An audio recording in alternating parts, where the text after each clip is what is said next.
Hello there, friends. This is Spencer Michaud, and today we're going to be talking about whatever questions that you have, whatever topics come up for you. This is our Pisces season Q&A session today. It's just a time for us to spend a few hours together talking astrology, talking gardening, talking sports, talking whatever we want to do. If you want to talk about your chart, you want to talk about charts in general, technique questions, all of those things, this is your time today. So I hope that you're doing well out there, having a lovely Friday afternoon. I'm going to welcome a few friends here in the chat. Let me know that you're here. If you're stopping in today, say hi. Tell me where you're stopping in from. If you have a question today, please put it in all caps in the YouTube chat, and that will help me know that it's a question. Tracy Gorman is here, says hello, lovelies. Hello, Tracy. Nice to see you, friend. Hope that you're doing well out there. It's the Tracys. Tracy Chaplin is here today. Says, hi, everyone. Hi, Tracy. Hope you and the hedgehogs are doing well over there across the pond.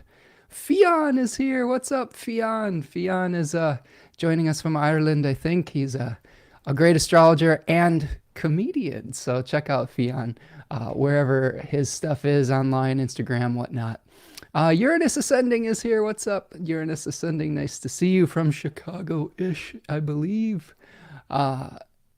And hope everyone is doing well today.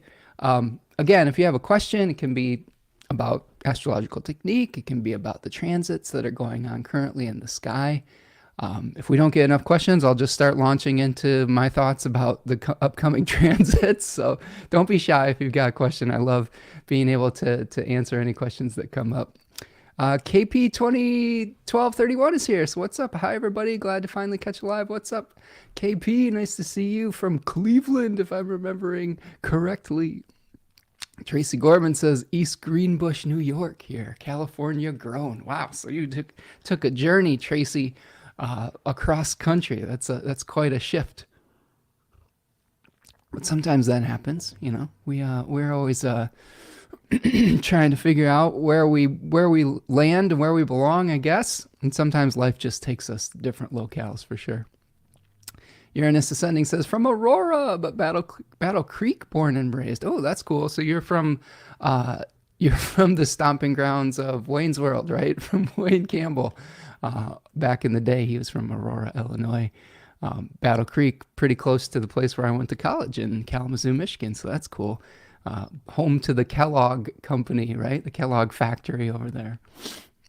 KP says, yes, Cleveland is correct. Yes, I'm trying to remember where everyone's from. That's why if you tell me each week, eventually I'll start remembering. Yes, Uranus Ascending says, Cereal City. Exactly, yes. Tracy said, yes, last June with my 16-year-old daughter. Big move. Oh, that's fairly recent then. So you're still getting your footing over there. You'll have to let me know how that's going. Tracy says her father was from Battle Creek. Ooh, yeah, Battle Creek's nice. There's some cool stuff over there. I used to get my hair cut in Battle Creek with this lovely hairdresser named Andi Rizdi, I believe her name was, and she had a salon over there. And so that's my memory of Battle Creek. You're talking to a Leo rising here. Of course, he's gonna remember his stylist. So Uranus Ascending says Grandma worked at Kellogg's. All right, so friends, load up those questions in the chat for me. What I'm going to do is I'm going to make a few announcements before we dive into it. But if I have those questions, they'll be ready for me to just, do some astrology today. So a couple things, 2024 offerings. If you didn't know, I am a professional astrologer. I have a special interest in the decans and tarot, fixed stars, mythological stories. I try to present my astrological findings, whether it's in your personal chart readings or through this channel, in a kind and respectful way. So if you like that style, if you like kind of a friendly style, but also very detailed, you can check out the things that I offer at my website, spencermichaud.com. So check out spencermichaud.com if you want to schedule a personal reading, if you want to schedule tutoring, if you want to schedule transit reading, if you have just one question that you want me to examine, I have an oracle reading there too. Check that out. Some new stuff for 2024, and that's the best way to, go further into depth. We also have a Pisces season sale for you today. I do webinars. And I do webinars based on the decans. I have some things about the integration of tarot and astrology there as well. But the Pisces Decan webinar is on sale right now. It's a 2.5 to 3 hour webinar where we go into depth with all of these different integrative divinatory techniques. We try to take a very holistic approach, and we aren't fixated on one particular mode of finding truth within the universe. I think there's a lot of ways that those different forms of divination can communicate with one another. So this is a great way to engage further in the work that I do. I'll show you some of the slides from that potentially today, so stick around for that too. Also wanted to get you all hip to a sale that my partner is having from Third Coast Mojo. My lovely partner, Tanya Andrews, has a magical business where she elects materia and does ritualistic creation of these oils and soaps and materia. So if you're in need of astrological remediation, there's all sorts of stuff there. Remediation basically being if you have a difficult transit or a difficult planet in your chart and you want to try to maybe repair some of that through magical means, this is great stuff. So Venus in Pisces is on sale right now. It's awesome stuff. I'm wearing it today. I'm just slathered in it. So we'll see how that goes today. But check Third Coast Mojo out on Etsy. And then finally, if you want to support the work that I'm doing here today, you can buy me a coffee at buymeacoffee.com. Or you can do what is called a super chat in the comment section of YouTube. There's a little $sign. You click that. You can make a donation or a gift to the show. All of that is super appreciated. It really goes a long way to helping me do the work that I do. You're buying me the gift of time to do my research. You're helping me get new research materials so that I can read them and, hopefully share it with you and make difficult concepts simple and clear. So that's a great way to support the channel. Really appreciate all of you who are able to help out. If you're not able to buy a coffee or a super chat, just leave a comment and make sure you like and subscribe to the channel. Those are easy things to do to help out the channel as well. So those are our announcements. Going back to the chart here. Yeah, we've got people commenting about the Kellogg's company, right? That's our theme of the day. I saw something recently about cereal companies, and this sort of is a commentary on late stage capitalism, I guess. But there was someone who was like a CEO of a cereal company who was like, yeah, if you're falling on hard economic times, cereal for breakfast or cereal for dinner is back in vogue. Just have a bowl of cereal. And I thought that was sort of like a post-apocalyptic kind of statement. Like, oh, you can't afford any food, just have some cereal. And I've got nothing against having a bowl of cereal every once in a while. But the fact that they're like, singing its praises when people can't afford actual healthy and nutritious food is something that is troublesome to me. So we'll see. Everyone's got their own ways of dealing with these challenges for sure. Yeah, Uranus Ascending is laughing at me in my Leo rising hair memories. This is the thing. If you want to endear yourself to Leo rising, compliment their hair. If you are a good stylist that they trust with your hair, you are someone special, because it's very important to many of them. I have a great stylist now that actually moved across country to Washington, and I miss her very much.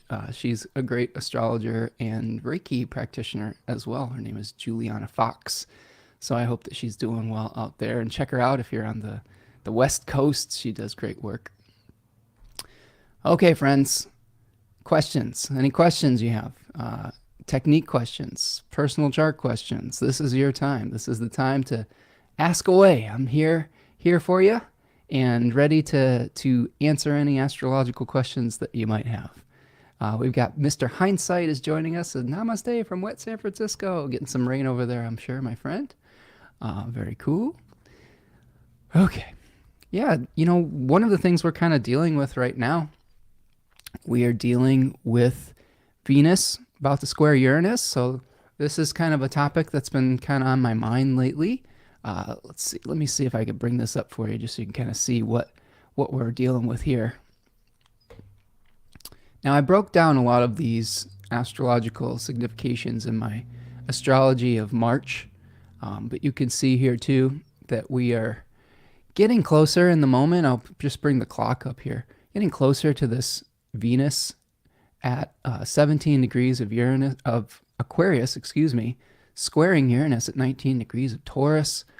Pretty interesting aspect that we're going to be experiencing over the weekend. We are going to be dealing with Venus in a decan that is, dealing with moving forward. Okay, this is the Six of Swords, where we see someone being ferried across from one shore to another, one destination to another. And it's going to be squaring the Six of Pentacles decan that Uranus is transiting through, which a lot of those themes of the Six of Pentacles card relate to giving and receiving benefits, material security.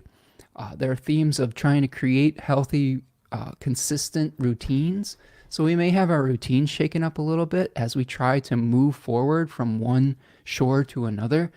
We are in the middle of Pisces season, and Mr. Hindsight was asking about the triple Cazimi that we recently experienced, which is a lot of cool stuff going on with that. A very interesting aspect. I'll go back in time here because we just are coming off of that. So you can see in my here in my chart on Wednesday, February 28th, we had Mercury, Saturn, and the Sun all coming together at 9 degrees of Pisces. So this was I'll come off of this for a second. This is the kind of energy related to the triple, let me just type this out. This is the triple Cazimi, just so everyone knows what we're talking about. Triple, I guess you could call it triple Cazimi.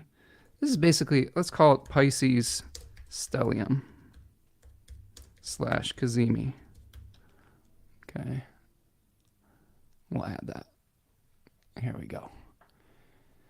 So we're talking a little bit about that Pisces stellium and Cazimi. Of course, Cazimi means being renewed in the heart of the sun. So we had a really kind of rare and quite interesting stack up where simultaneously Mercury and Saturn were renewing themselves in the heart of the sun on the same day. It doesn't happen very often. It's a pretty powerful stack up. We've got the decan of Pisces related to the Eight of Cups. So here in the Eight of Cups, you see a figure that's going off into the unknown, leaving behind 8 stacked cups, potentially of material success, in search of higher purpose, in search of meaning, in search of finding a why. So we may have a lot of thoughts, a lot of dreams, especially dreams. I think that's a good key word for this stack up, where we are trying to understand what our motivations are. I've been consoling both friends, family, clients, and our audience here today to not get fixated on how. Don't get fixated on the details of your plan. In my estimation, in my opinion, in my studies, Pisces represents an initiatory phase before a much bigger start. So it is kind of the calm before the growth, not the storm, I guess. Sometimes you could call it a storm, but I like the calm before the spring equinox, the calm before the growth. And sometimes what we have to do is dissolve our boundaries, okay, between one another, between what we believe is possible and what we believe is our limitations. And Pisces tends to dissolve those barriers potentially and says, okay, we're going to melt all the frozen ice and the frozen ideas so that we have a primordial soup to be able to bring fertility to the next cycle. One mistake I think we make during Pisces season is the mistake of being too impatient. And this is coming from a gardener who gets really excited about spring after a long winter. And I've made a lot of mistakes in the past where I planted things too early, especially in the Midwest, where we have kind of seasons that aren't necessarily super predictable. They're predictable in their unpredictability. Like last week, it was 70 degrees one day. And then 2 days later, it was back down to 20 degrees. So there are wide swings of temperature. There's freezes. There's like early springs. And what you have to understand when you're a gardener in an environment like that, and if we extend that to the metaphor of our lives and look at projects like we look at seasons, if we try to plant our seeds too early when the conditions aren't necessarily ripe for it, we risk that plant, that seed, not coming to fruition and not having the right conditions for success. So one of the things that we get frustrated with, I think, with Pisces season is a lot of the times we'll get some great ideas and we'll want to just start on it and dive in right away. I don't think that that is what the Cazimi was for. I think the Cazimi says, how can you get some clarity about why you are doing what you're doing or what your values are? So to me, it's not even about what you are going to do. It's about who you want to be, what your higher overarching, or even if you want to look at underground mycelial values that connect everything, that inspire the action that will come in something like Aries season.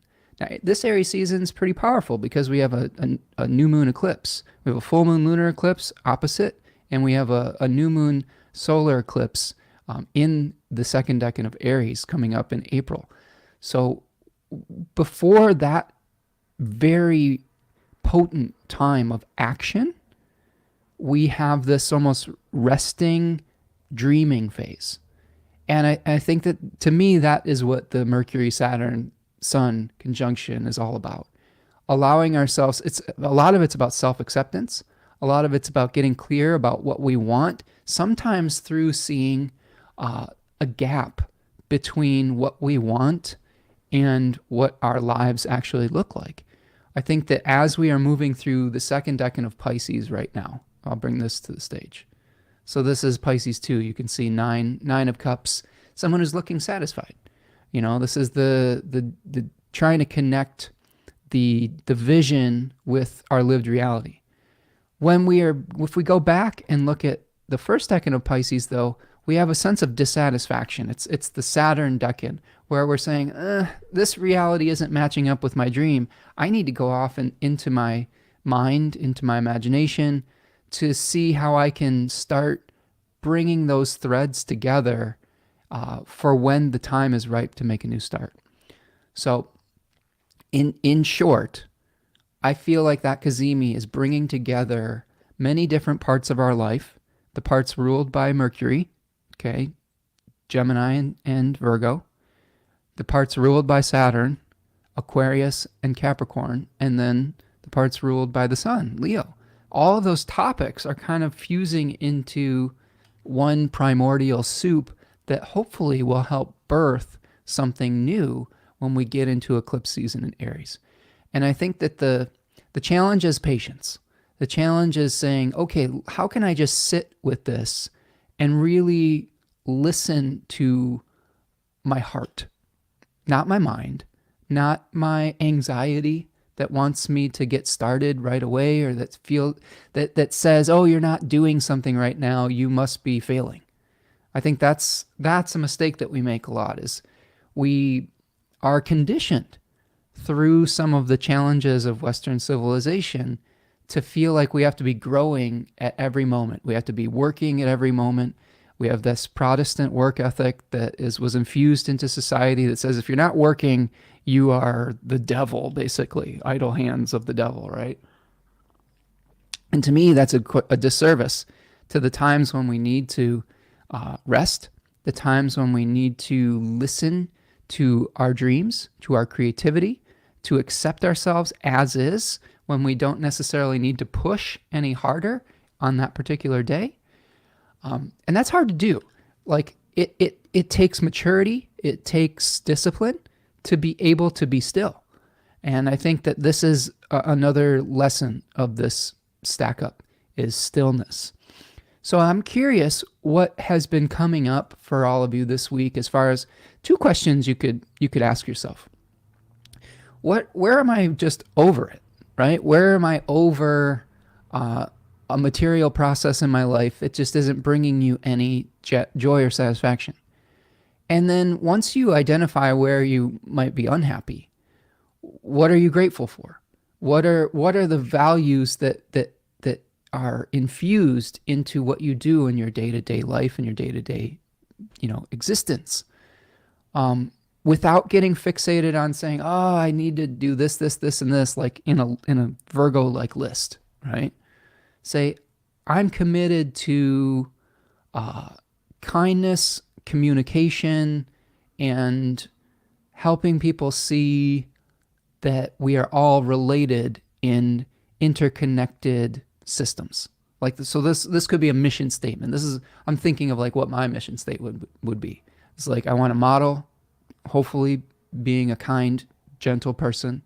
I want to model and teach people and help them reflect back to them that they are not alone and that they are interconnected in different complementary systems. I believe in the cycles of nature and being able to surrender to those seasonal times and to be able to work with the natural world rather than try to dominate it or against it. I don't believe in exploiting those resources. I believe in trying to create sustainability. So those are the things that are floating around in my brain that say those are the things that motivate me.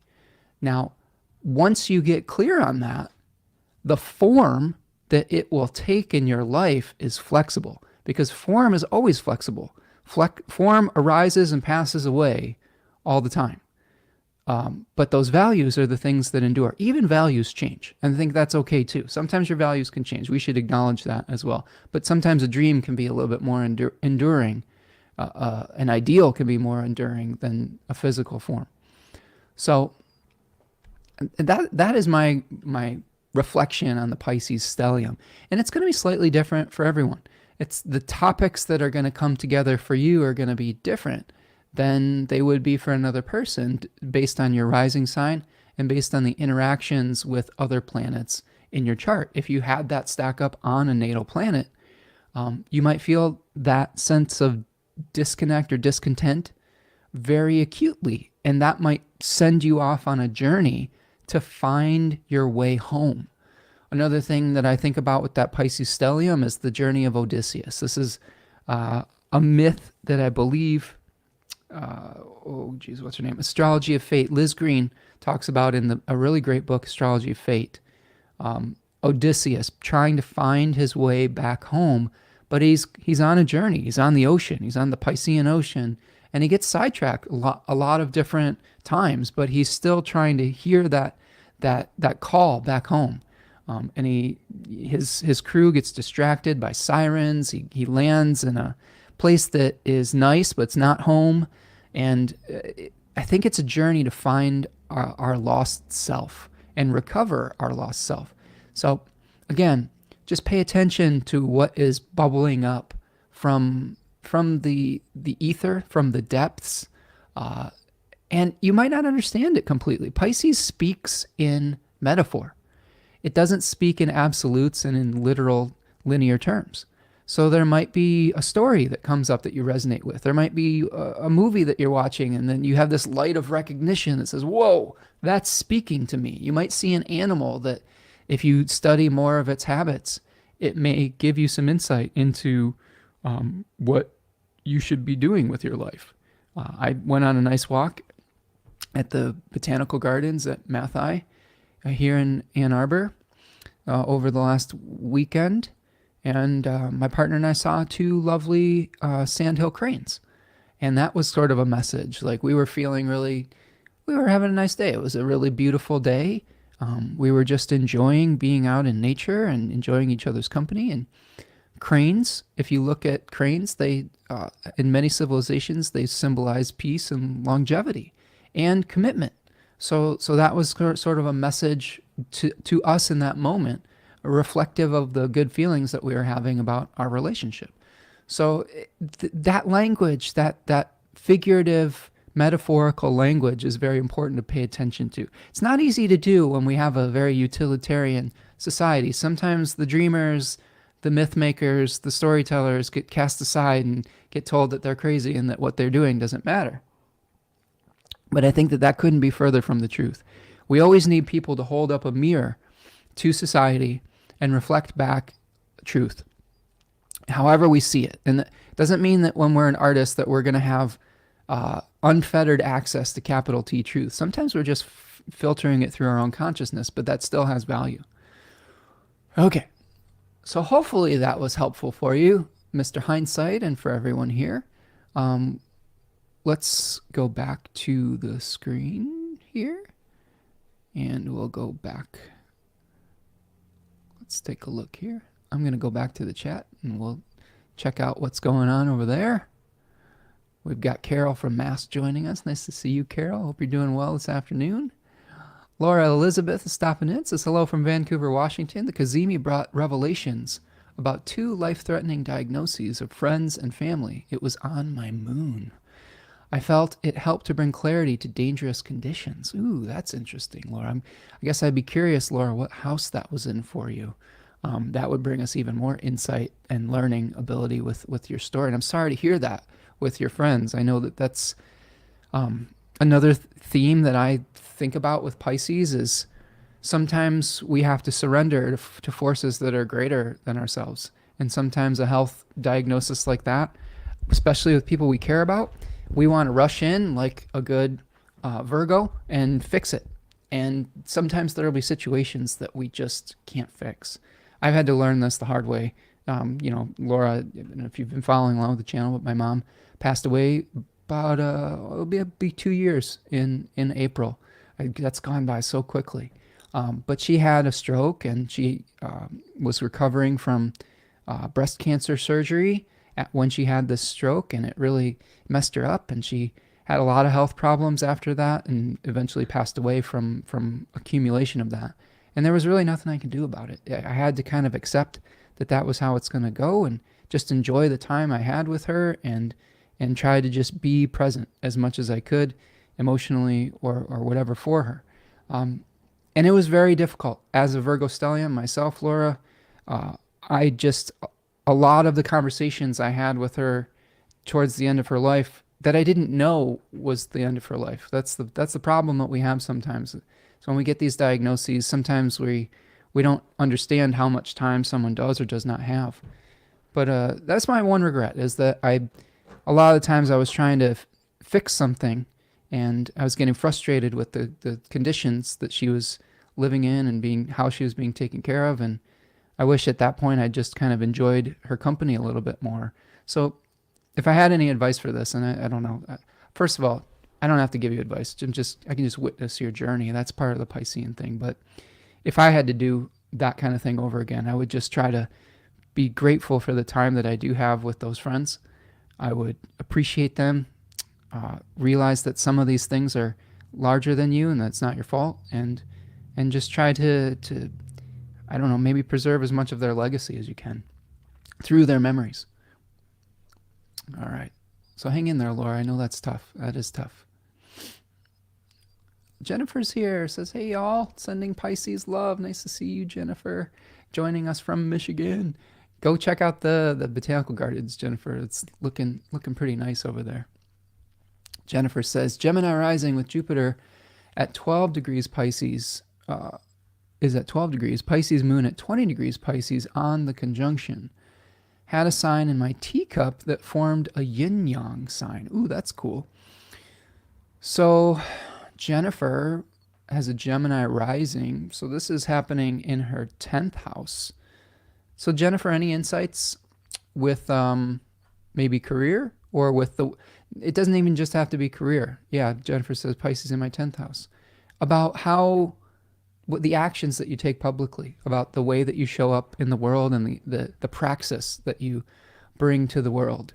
A lot of times, even if we're not utilizing the 10th house as a career-based thing, it can be just about what we're known for publicly or the actions that we're taking that are visible out in the world. And, this is the other thing, Jennifer, too, the Pisces moon in your chart, there's going to be a new moon at 20 degrees Pisces exactly on your natal moon. So that's going to be probably pretty important.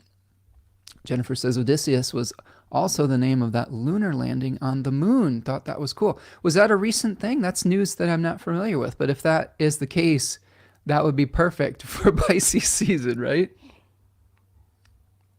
Really just showing us that myth is woven through our culture. And even if we're not completely aware of it, it's going to bubble up from the collective unconscious. Jennifer says, saw 2 sandhill cranes in my backyard also. Oh, good, good. Yes, we're commenting that it was in your 10th house. Absolutely. Yeah, tell us what's going on with that, Jennifer. KP says, I feel like you're speaking right to me. I'm a Sag rising, and this triple Kazemi was conjunct my Mars at 9 and North Node at 14. Okay, so that's Mars at 9 degrees of Pisces and North Node at 14 degrees of Pisces. This is about my relationship and its future, in addition to my dad's health issue. So with Sagittarius rising, let me just flip my chart around here. I'll bring it up. Let's look at it again. Okay. So if you're Sag rising, we'll go back to the triple conjunction, I guess, here. Let's just move it around a couple hours so that Sagittarius is on the ascendant, so that people can see generally where this is playing out. So you can see here, this is a Sag rising chart. So KP was talking about relationship challenges, okay? And you can see that in her case, Mercury is the ruler of her 7th house of relationships. Also might bring in topics of public persona because Mercury rules the 10th house. So maybe if the relationship has some confusing elements to it with Mercury and its fall and in its exile, that might also change the way that we show up publicly. Saturn was in the mix here, and all of this is happening through her roots and foundation, the 4th house here. So this isn't KP's chart. This is just the transit chart and how it would be affecting her via her Sagittarius rising sign.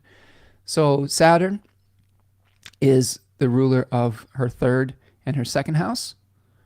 So there also could be issues about how she supports herself and her immediate environment, maybe even related to siblings or something like that. And I'd have to look at your chart to see how the dad part comes in.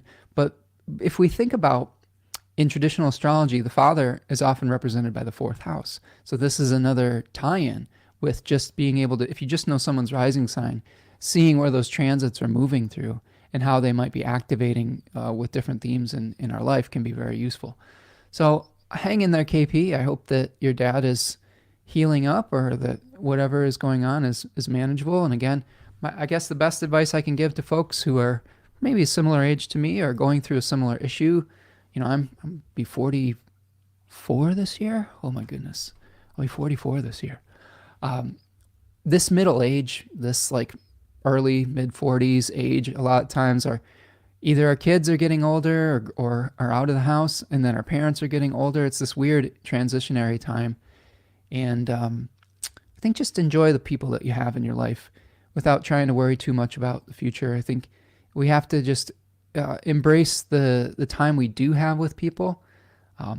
In the astrology of March, I talked a lot about the energy of March, and I got the hexagram that talked a lot about being patient.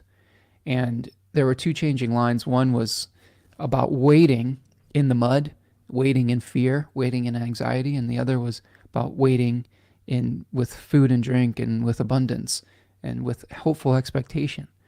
And I think that that's important. Sometimes when we know something is inevitable and we know something is challenging, oftentimes we wait in fear and in anxiety. And that can actually make us vulnerable to predatory solutions, I guess is a way you could describe that. It makes us vulnerable to taking rash actions that may even make the problem worse. So patience and waiting isn't something that we're super good at in this country, in this way of living, this economic system, but it's something that I hope we're able to cultivate moving forward. So hang in there, KP, and I hope that resolves itself peacefully and that you're just able to enjoy the time that you have with your dad while he's there with you in the planet, on this planet. You know, we're never truly we don't ever truly lose people, I think. You know, it was funny, KP, when I was sitting at the botanical gardens this past weekend, I was taking a break and looking out over the woods and the gardens, and thinking about my mom. And she was a gardener and someone who was really enthusiastic about creating beauty in her spaces. And a lot of times when I went to visit her in Chicago, we'd go to the Morton Arboretum outside of Naperville, Illinois. If any of you are familiar with it, it's a beautiful place with trees and flowers. And I was just sitting there reflecting and kind of missing her at that moment. And my beautiful partner, Tanya, was just walking around the patio there. We were sitting and found a little sticker. And the sticker was a butterfly. And one of the symbols that I associate with my mom is the butterfly. When she passed away, I was visited by many butterflies over the next week or so. And it was early April, so there wasn't a lot of butterflies around. And there was a number of butterflies that just wouldn't leave me alone. They kept landing on me over and over and over again. And so a lot of times now when I'm feeling, missing my mom, like I see some kind of symbol arise, like a butterfly symbol. And that at that moment, that was, I think, a little wink, a little spirit wink from my mom, from wherever she's at, or from the universe. And those synchronicities, it's easy to dismiss them, but I think it's a mistake to do so. I think that there is magic in the world. I think there is connection, and I think there is things that we don't quite understand that are at work, and we should just embrace them. So hang in there, friend, and hopefully the situation will work out for you. Okay, let's see. Mr. Hindsight says, yes, thank you for talking about the Kazemi, absolutely. Laura Elizabeth says third and fourth houses. I'm trying to... So this was back about... I'm going back seeing about the diagnoses. Well, I forgot the context of that, Laura. I apologize, but let me know the rising sign. Maybe we can revisit it once again. Steven's here. What's up, Steven the Jupiterian? Steven's also a Sag rising, so maybe there's been some revelations in your family or with your home or domestic situation, Steven. Be curious to what's going on there. Steven has the sun at 11 degrees of Pisces. Will be 54 tomorrow. Happy birthday, Steven. Hope that you're doing well over there in the West Coast. Laura says, both people will be okay, but without the situations coming to light, they might not have made it. Sag rising for me too. Oh, interesting. Okay, so I'm glad to hear that. And, getting some revelations about something going on with your roots, right? This has been a time for Sagittarius risings.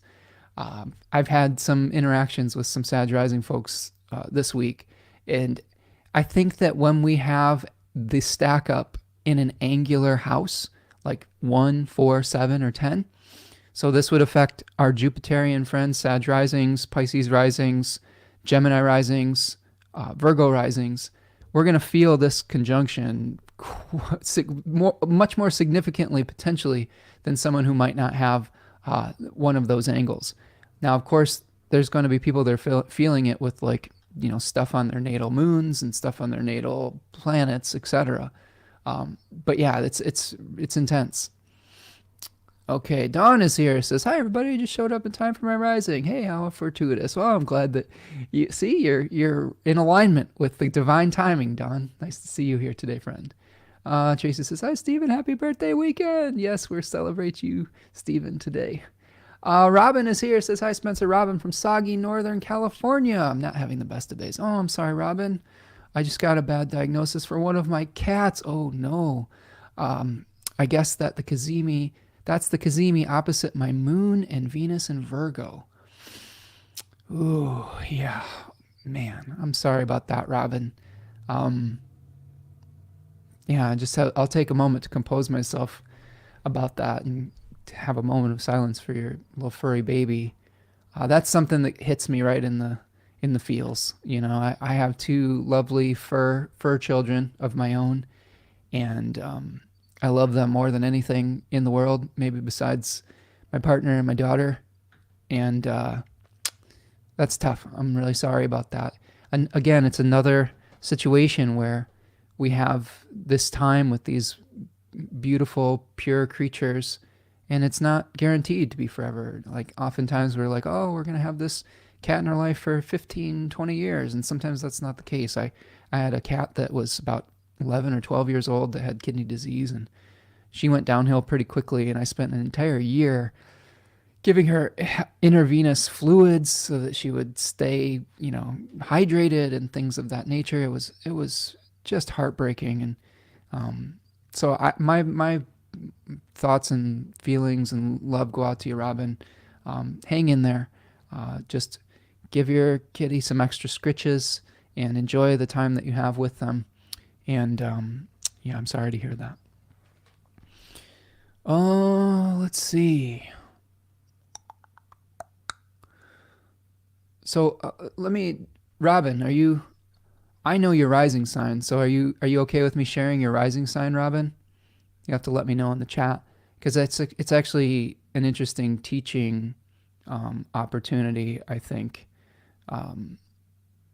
as far as where that conjunction is and the story that you're telling. You have to let me know. I don't want to share without your permission, though. Always want to ask permission when you have people that you know their charts, and some people want to keep that anonymity. Other people don't care. So I'll wait for Robin to confirm that or not. Let's see here. I'm looking through the chat. Let's see. Dawn. Happy birthday, Stephen. Hope this year brings you many blessings. Yes, happy birthday, Stephen. We'll just have an early birthday party for Stephen. Let's see. Prudence is here. Prudence, my dear Prudence. How you doing, Prudence? Prudence says, Gemini rising, and it's been about facing and accepting an autism diagnosis and what it means for existing in the world and society here as an example for non-work 10th house. Oh, interesting. Yes. So let's bring that chart back up again, and let's take a look, and we'll look at it in the context of a Gemini rising. Let's see. Hopefully they will allow me to yeah, sometimes my program freezes up a little bit. So let's go over to Gemini rising, and you can see that Prudence is dealing with that stack up in the 10th house. So it's not necessarily about career. It's about maybe how they show up publicly and what their role might be moving forward in society and how they present to society. And you can see that the Mercury, Sun, Saturn conjunction is in that 10th house of relationship to the public, of maybe a public identity, things of that nature. I hope you're doing okay, Prudence. I know sometimes getting a diagnosis like that can be challenging. It challenges our sense of self and who we are and our role out in the world, and it can lead to a lot of questions about what we're doing here on the planet and all of those things. I just really appreciate you coming to our chats here, Prudence, and being a part of our community. And I think that one of the things to remember is that even if we aren't able to provide what traditional society deems as utilitarian value, it doesn't mean that we don't have value in the world, and that we don't have value to the people that care about us in this world and in this planet. It's okay to just be. You don't necessarily have to do anything special to deserve love and to deserve life. So I think that on that level, just being able to accept ourselves and accept that we affect people in a myriad of ways that sometimes we don't understand, and that people value our contributions, even if it's just through providing humor, even if it's just through providing a shoulder to cry on or to someone to listen to them. All of those things can be valuable, even if it's through our creative work, right? Sometimes through the creativity that we have, we're having an effect that we can't possibly understand in that moment. So what I would say, Prudence, is good luck with that. It's okay to just be. There's nothing that you have to do to deserve love, even if society is kind of making that hard. This is something I really struggle with as an artist and an artistic type person sometimes, is sometimes I feel disconnected with the rat race, I guess you could call it, the trying to just make a buck and survive in a society that doesn't always value our contributions. But that's one of the reasons why I like to show up and do these types of Q&A sessions, just to kind of, have a space for the folks like us that where we might not fit somewhere else. We might not have a space where we can talk about astrology, mythology, symbols, and feel like we're accepted. But that's why I try to make this such a welcoming space for everyone. And because I think that we need those spaces. We need the sense of belonging. We need a sense of community, even if we're different, especially if we're different. I guess that's how I will say it. So good luck with that, Prudence. And again, you are such a valuable member of our community here. Whether you have some utilitarian value in society or not, you have value to us, friend. So just glad that you're here and hang in there with all of that. I know it can be a confusing time, especially for Gemini risings right now with Mercury in its exile and fall. Just the other thing I'll say, Prudence, and to those of you Gemini and Virgo risings, even if you're feeling super confused, it's going to get better. This too shall pass. This is a temporary condition. Mercury's going to move into Aries in a few weeks, and then we're going to start to get a lot more clarity, maybe about how to communicate, what are the ways that we find purpose and meaning out in the world. And I've been watching this. There's this beautiful show on Netflix called Love on the Spectrum, which shows some sort of insight into some of the lives of people that are on the autism spectrum. And there's just some beautiful, beautiful souls that are finding love with one another and being able to move through the world and make meaningful contributions in their own way. And I'm just really inspired by it and by the beautiful people that I see on there. So hang in there, Prudence. And yeah. Okay, let's keep going. Let's take a look. What else we got going on here, friends? Who else is here? Steven says, thank you, Tracy. This people have a quiet weekend. Yeah, you don't always have to have a bombastic birthday. Tracy says, as long as you're happy, Steven. Birthday's going to be rainy. Big Steph is here. Says, butterflies from my mom, too. Yes. I think many of us have, a few of us have some mothers that have passed on, and butterflies are a great way to connect with that energy if that's something that resonates with you. And there might be other symbols that you get as far as communications from people. There might even just be a smell that you experience sometimes, or something of that nature. Dawn says, I love that visitation for you, Spencer. I had one at Disney when I was talking to another mom about my mom's passing. A cardinal flew right between us, and my mom loved cardinals. Ooh, cool.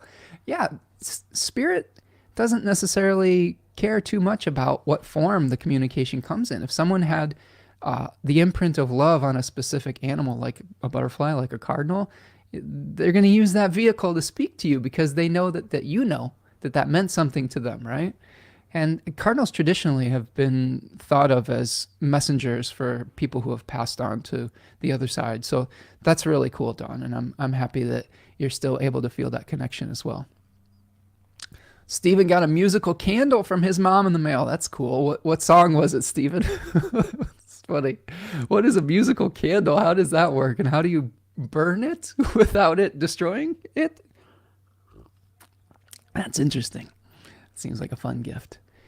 Jennifer says, my daughter, son, ex, and granddaughters are in Costa Rica today. As for work, next week we're learning a new computer system. Oh, that's cool. My daughter is on vacation too. She's traveling in Florida right now. So yes, it's people are going off to the warm places in the world. Candy Corn is here today. Hello, Candy Corn. Says, my dad died last year after the lunar eclipse in Scorpio. He was an avid gardener too. I love the beautiful connection to plants and the life cycle. Absolutely, Candy Corn. And yeah, Candy Corn is a Sag rising too. We got all the Sag risings here today.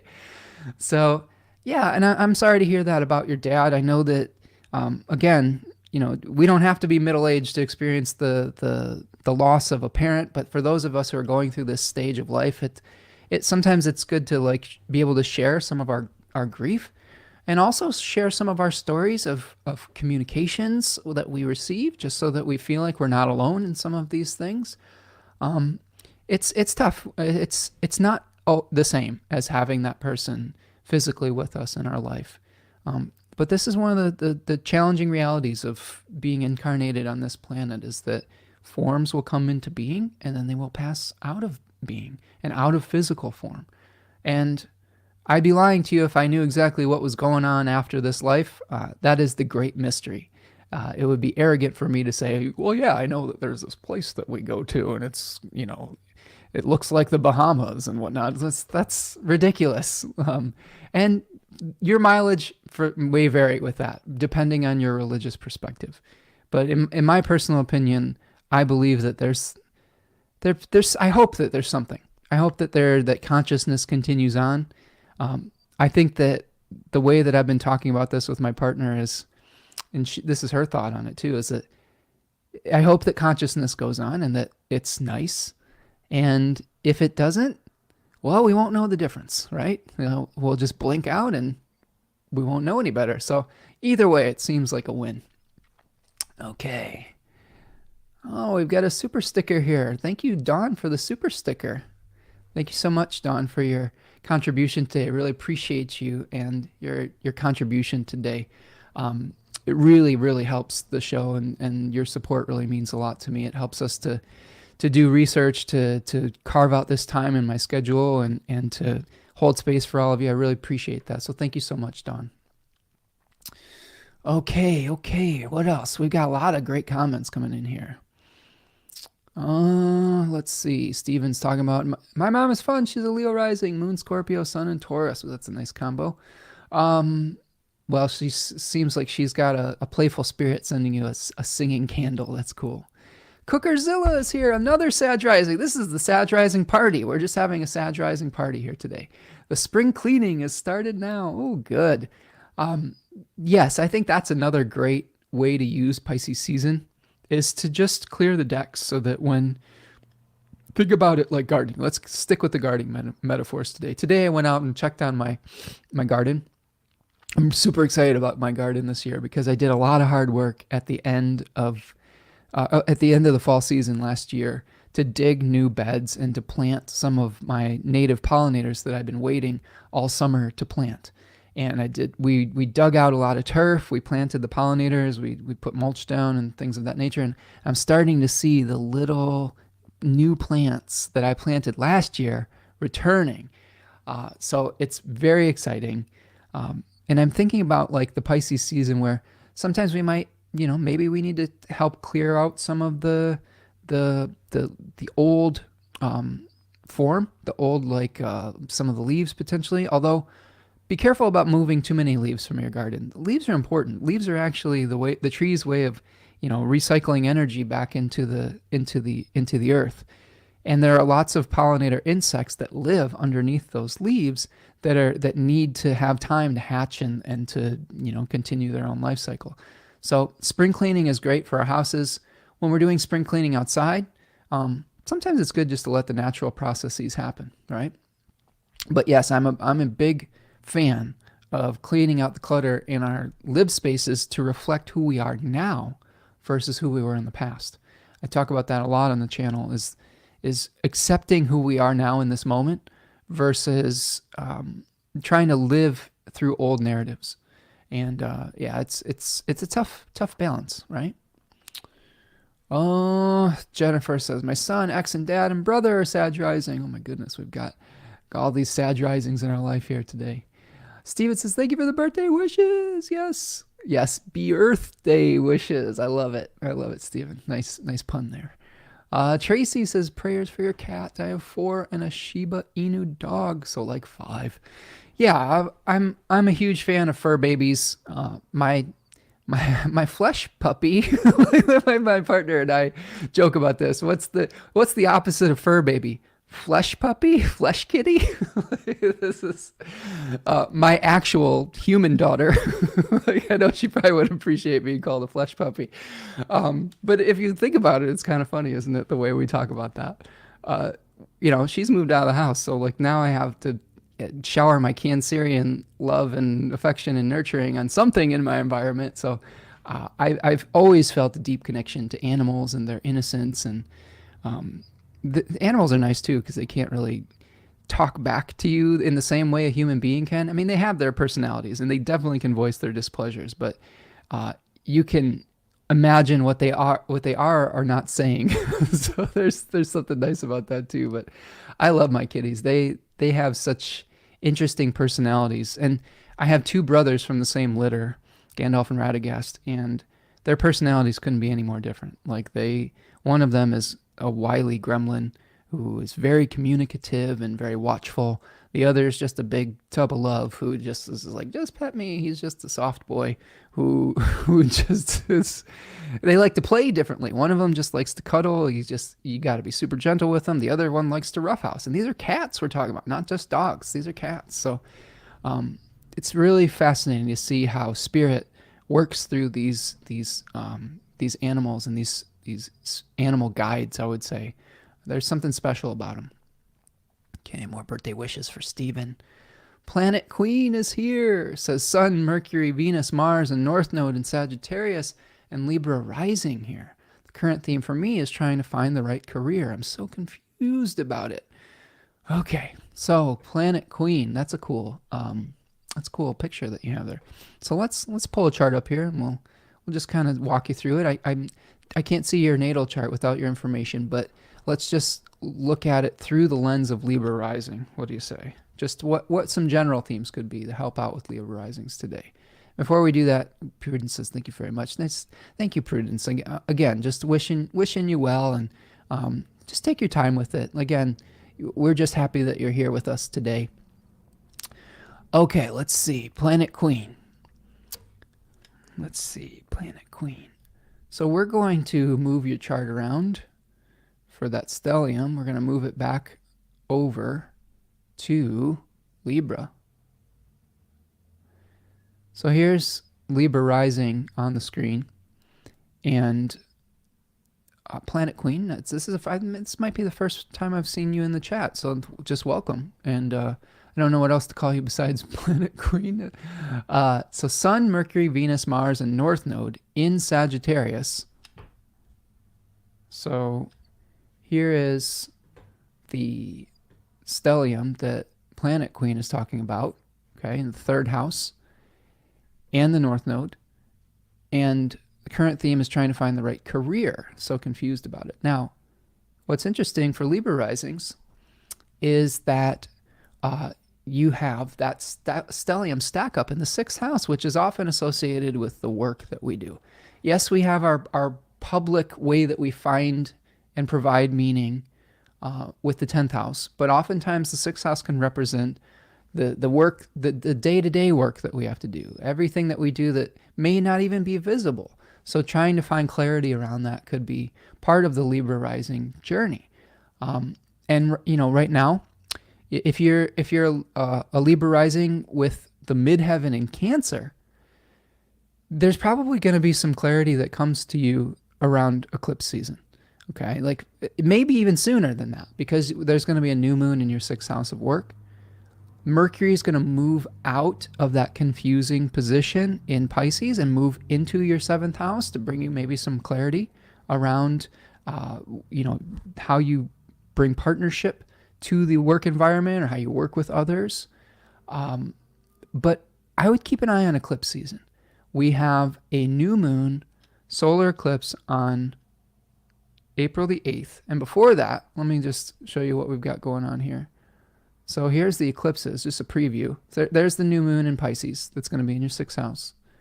And then we have, on March 25th, a full moon over your 1st and 10th house axis.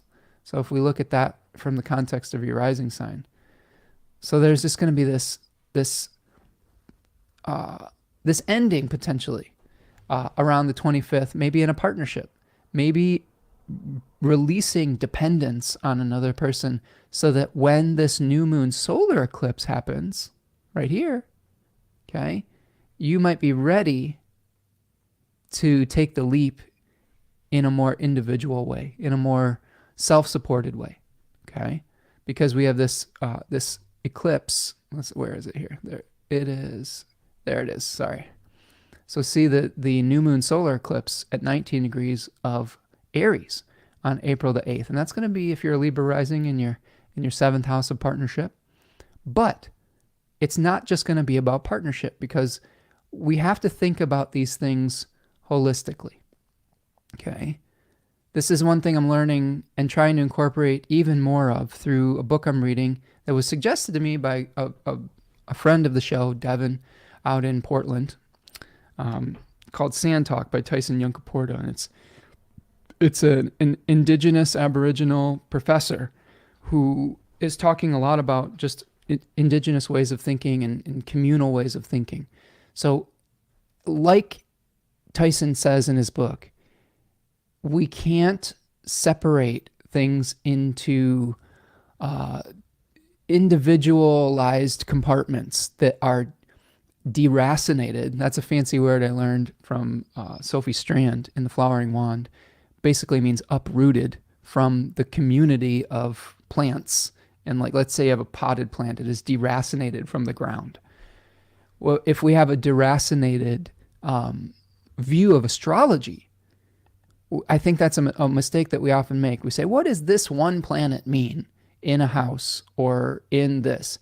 Well, it means a million different things depending on the other relationships that it has with other planets, other houses, etc. But we can start to break it down by saying, okay, if you're having challenges with your career, the career is ruled by the moon if you have a Cancer midheaven. And you will get a infusion of solar energy into the moon at the new moon solar eclipse. So what I would suggest, Planet Queen, be patient. This is the Pisces time is frustrating because we wanted everything to be resolved, but there isn't a ton of clarity in Pisces season about the how, but we can get in alignment with our values so that when the time comes to make a move or when an opportunity is presented to us, we will be able to say yes or no with the full force of our conviction because we know where our values lie. And don't be afraid to say no to something that's out of alignment with your value, because when you say no to something, what you're doing is you're allowing yourself to say yes to something that is in alignment with who you are and what you believe in. So I hope that was helpful for you, Planet Queen. Okay, let's see. Prudence. Yes, we've got Prudence here. Yes. We've got Steven celebrating still. Steven says, we're all here for a purpose. You have value. Yes. That's the thing. We're trying to find value with this, right? Steven is cleaning house too. Let's go back to the chart here. Tracy says, yes, that's why I love this space. Well, we love having you here, Tracy. We're just holding space for each other, talking it out, figuring it out together. You know, this is why I like doing these live. I used to feel like I was talking into the void and just watching myself talk. And yes, I was interacting with people after the fact, but the ability to communicate with people in real time and to yarn, like Tyson talks about, the collective storytelling in Aboriginal culture is called yarning, spinning a yarn, right? And it is interactive. One part of a story may interact with someone else's knowledge base and they will reflect it back in a different way. And we're creating a shared story. That's what's so valuable about live streaming, is that we are creating this shared experience. And it's not just about Spencer Michaud, the astrology. It's about all of us together and trying to share our experiences of these planetary movements and contextualize it within our lived lives and our shared experiences. So yeah, I'm so grateful for this space. I feel like I get a lot out of it, as well as providing value. Tracy says, I appreciate you, Spencer. I appreciate you, Tracy. I appreciate you showing up every week. That tells me a lot about, and it just makes me feel appreciated, right? People's presence and their commitment to coming every week. That's giving someone your attention in these modern times is that's super valuable. It is something that is in short supply. And I'm just grateful you're here today as well, Tracy.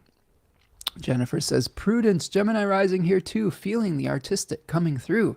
Setting up an art room in my upstairs for connections to myself and friends. Ooh, that's cool. So yeah, Gemini risings, like maybe this is a time to dive into your art and to search for purpose through creativity. Again, I think that a lot of the disconnect many of us are feeling, especially those of us who are creative, is as we move further and further into things like inflation, as the income and wealth gap gets wider, as we have to do more and more galling things to just support ourselves in basic ways, we can feel further disconnected. And in my opinion, we have to create meaning for ourselves within this and stay connected to the way that we create meaning while simultaneously working to change the system so that we do value each other. We do value art. We do value artists and just people's personhood over what they can provide for a billionaire. Like, let's just be blunt about it, about what utilitarian labor value they can provide for the whatever oligarch is in charge at the moment. So, we artists have to stay true to our visions because the world needs us right now, and we need each other, and we need to support each other in the spaces where we can feel seen and can feel supported. Steven says, spring seems to have come early. Well, welcome to climate change, Steven. This is another thing that we're facing that's a problem right now, is that the earth is changing due to human activity over many years, and it is changing the weather patterns that we're experiencing, and hopefully we will be able to mitigate some of the worst effects of that. We will not be able to change all of the things that are going to happen due to climate change, but the choices that we make now can make some of the absolute worst case scenarios, maybe hold those things at bay and start to repair the organism that is the earth, that we are hopefully can be stewards of, that we can be conscious stewards of, rather than try to dominate and exploit. All right, Tracy says, I have a very, very late neurodivergent diagnosis. Pisces in the 6th, one for 3 interviews last week and no luck on any. Wednesday felt so wiped out with a bug. Oh no, Tracy. Well, I wish you luck with the interviews.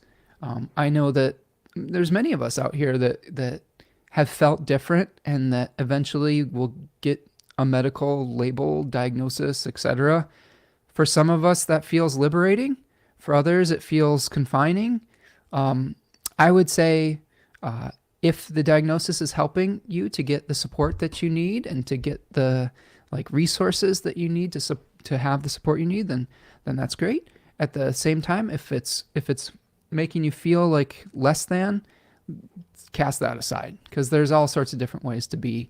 And I know that going for job interviews can feel really intimidating sometimes, and you just got to stick with it. The more applications you put in, hopefully one of them will start to work out. But again, as someone who's been witnessing a lot of people in my life waiting for the next change, Pisces season is a time to relax into that change. Yes, do the things necessary to create a fertile beginning when Aries season comes along, but don't force the issue. If you force the issue and get too impatient, you might find yourself in a situation that is out of alignment with your integrity and now is maybe not the right supportive environment for you. Laura Elizabeth says, dragonflies, hummingbirds, and dimes come in from my mom. Ooh, that's cool. I wonder if your mom had a mercurial influence. Sometimes we have the Mercury dimes, right? That'd be interesting to find that. Those sound like mercurial animals to me. So I wonder if she was a Virgo or Gemini type person. My mom was a Gemini sun, Pisces moon, Libra rising, and butterflies seem to exemplify the Gemini Pisces combination to me on some level. Okay. Robin says, I could share the rising and chart if you want to. Yeah, so Robin is a Libra rising. So Robin was talking about having some challenges with her a diagnosis of a pet earlier in the broadcast. And if we, let's say, if we look at this here, if we just kind of take a look at where that Pisces stellium was stacked up, okay, Robin has Venus and Virgo in the 12th house, and that Pisces stellium was stacking up in her 6th house. Oftentimes the 6th house is related to small animals or pets. It can I look at the 6th house and sometimes the 5th house for pets, because sometimes we treat our little pets as children, and children is represented by the 5th. So, but getting a difficult diagnosis is activating maybe some of the challenging aspects of a exiled and fallen Venus, right? Or fallen Venus, I should say, in the 12th house. So again, just sending you some love, Robin. I know how difficult that can be. One advice I will give you, Robin, and I think this is true for Virgo Venuses quite a bit, especially if it's the 3rd decan. I'm not sure, I don't have your chart pulled up here, but one of the lessons that I had to learn with a Virgo stellium, especially in the 3rd decan, I have Mars and Saturn in the 3rd decan of Virgo. That decan is all about learning to accept the corruptibility of matter and the impermanence of form.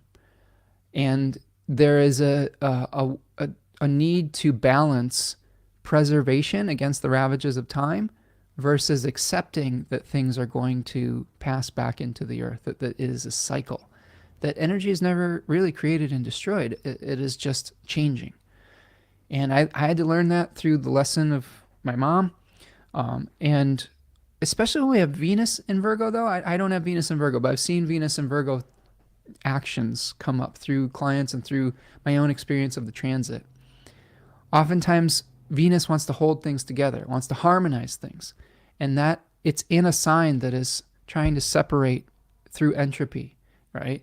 So there is some painful lessons of trying to keep something together that can't be kept together. I spent a lot of time, energy, and money trying to keep a very, very sick cat alive for about a year longer than I probably should have. And in hindsight, it might have been the more humane thing to let her go. And sometimes that might be the best thing to do in certain situations. We always want to heal our cats and our dogs and our family members as much as we can. Sometimes there's just situations where we're prolonging the inevitable and causing that animal to suffer. So I don't know. That's a tough thing. And I don't know if you have a terminal diagnosis for your pet or not, and if you have a tough decision coming up with that, but just hang in there and enjoy that whatever time that you do have for them. And at the end of the day, just try to make the decision that is best for them and their peace, because we are custodians and we are in service of them. They're not possessions. We are just trying to facilitate their lives, and in return they give us love, affection, and hopefully joy.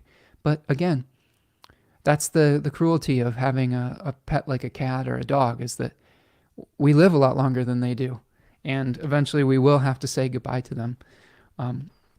It's tough. It's one of the hardest things I've ever had to go through, losing an animal companion, because I spend a lot of time in my house and I spend a lot of time alone, and my cats are two of my best friends. And I say that without any reservation. I spend more time with them than I do with a lot of my human friends. So it can be extra tough when that's our situation. So hang in there, Robin. And this too shall pass. And the other thing, and I know that this isn't a super consolation, but when I lost, I had a cat named Kitty Bear. And Kitty Bear was kind of a surrogate child for me during a really rough time where I was missing my own child when I was dealing with a very difficult co-parenting situation, and had some times where I wasn't being able to be with my daughter as much as I had desired, different visitation, things like that. And that cat became like a surrogate child. And losing Kitty Bear was really, really tough, you know.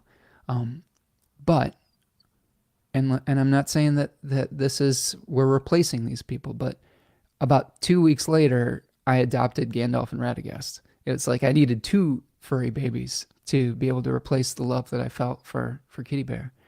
And I miss Kitty Bear.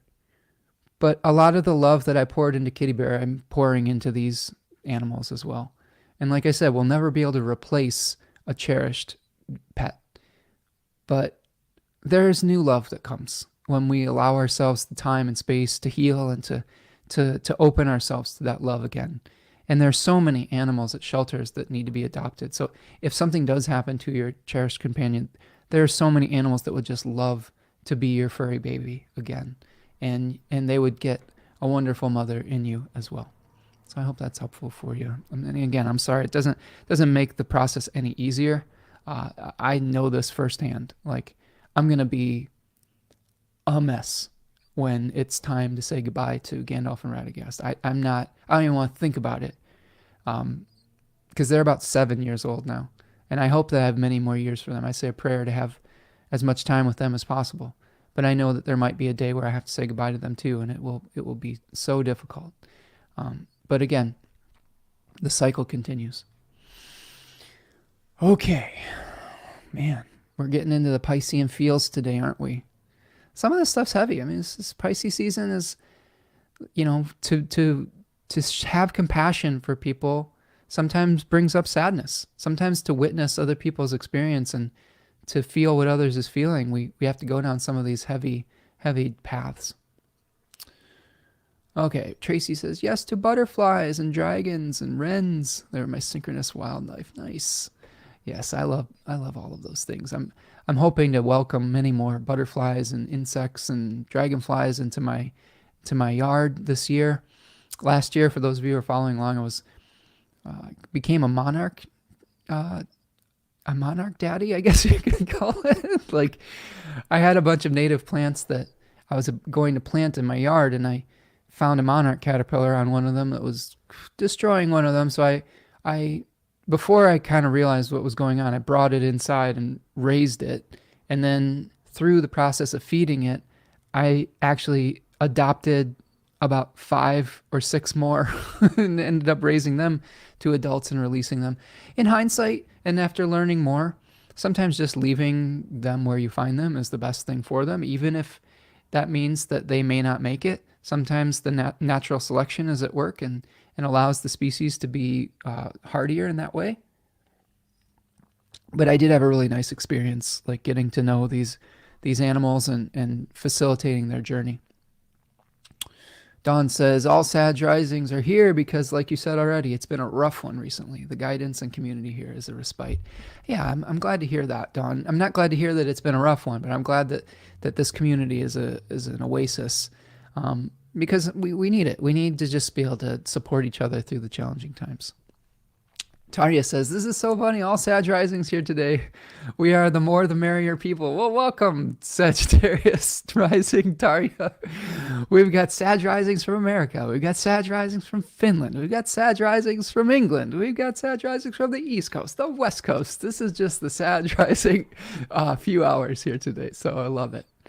Tracy says, could I be an honorary Sag rising? Absolutely.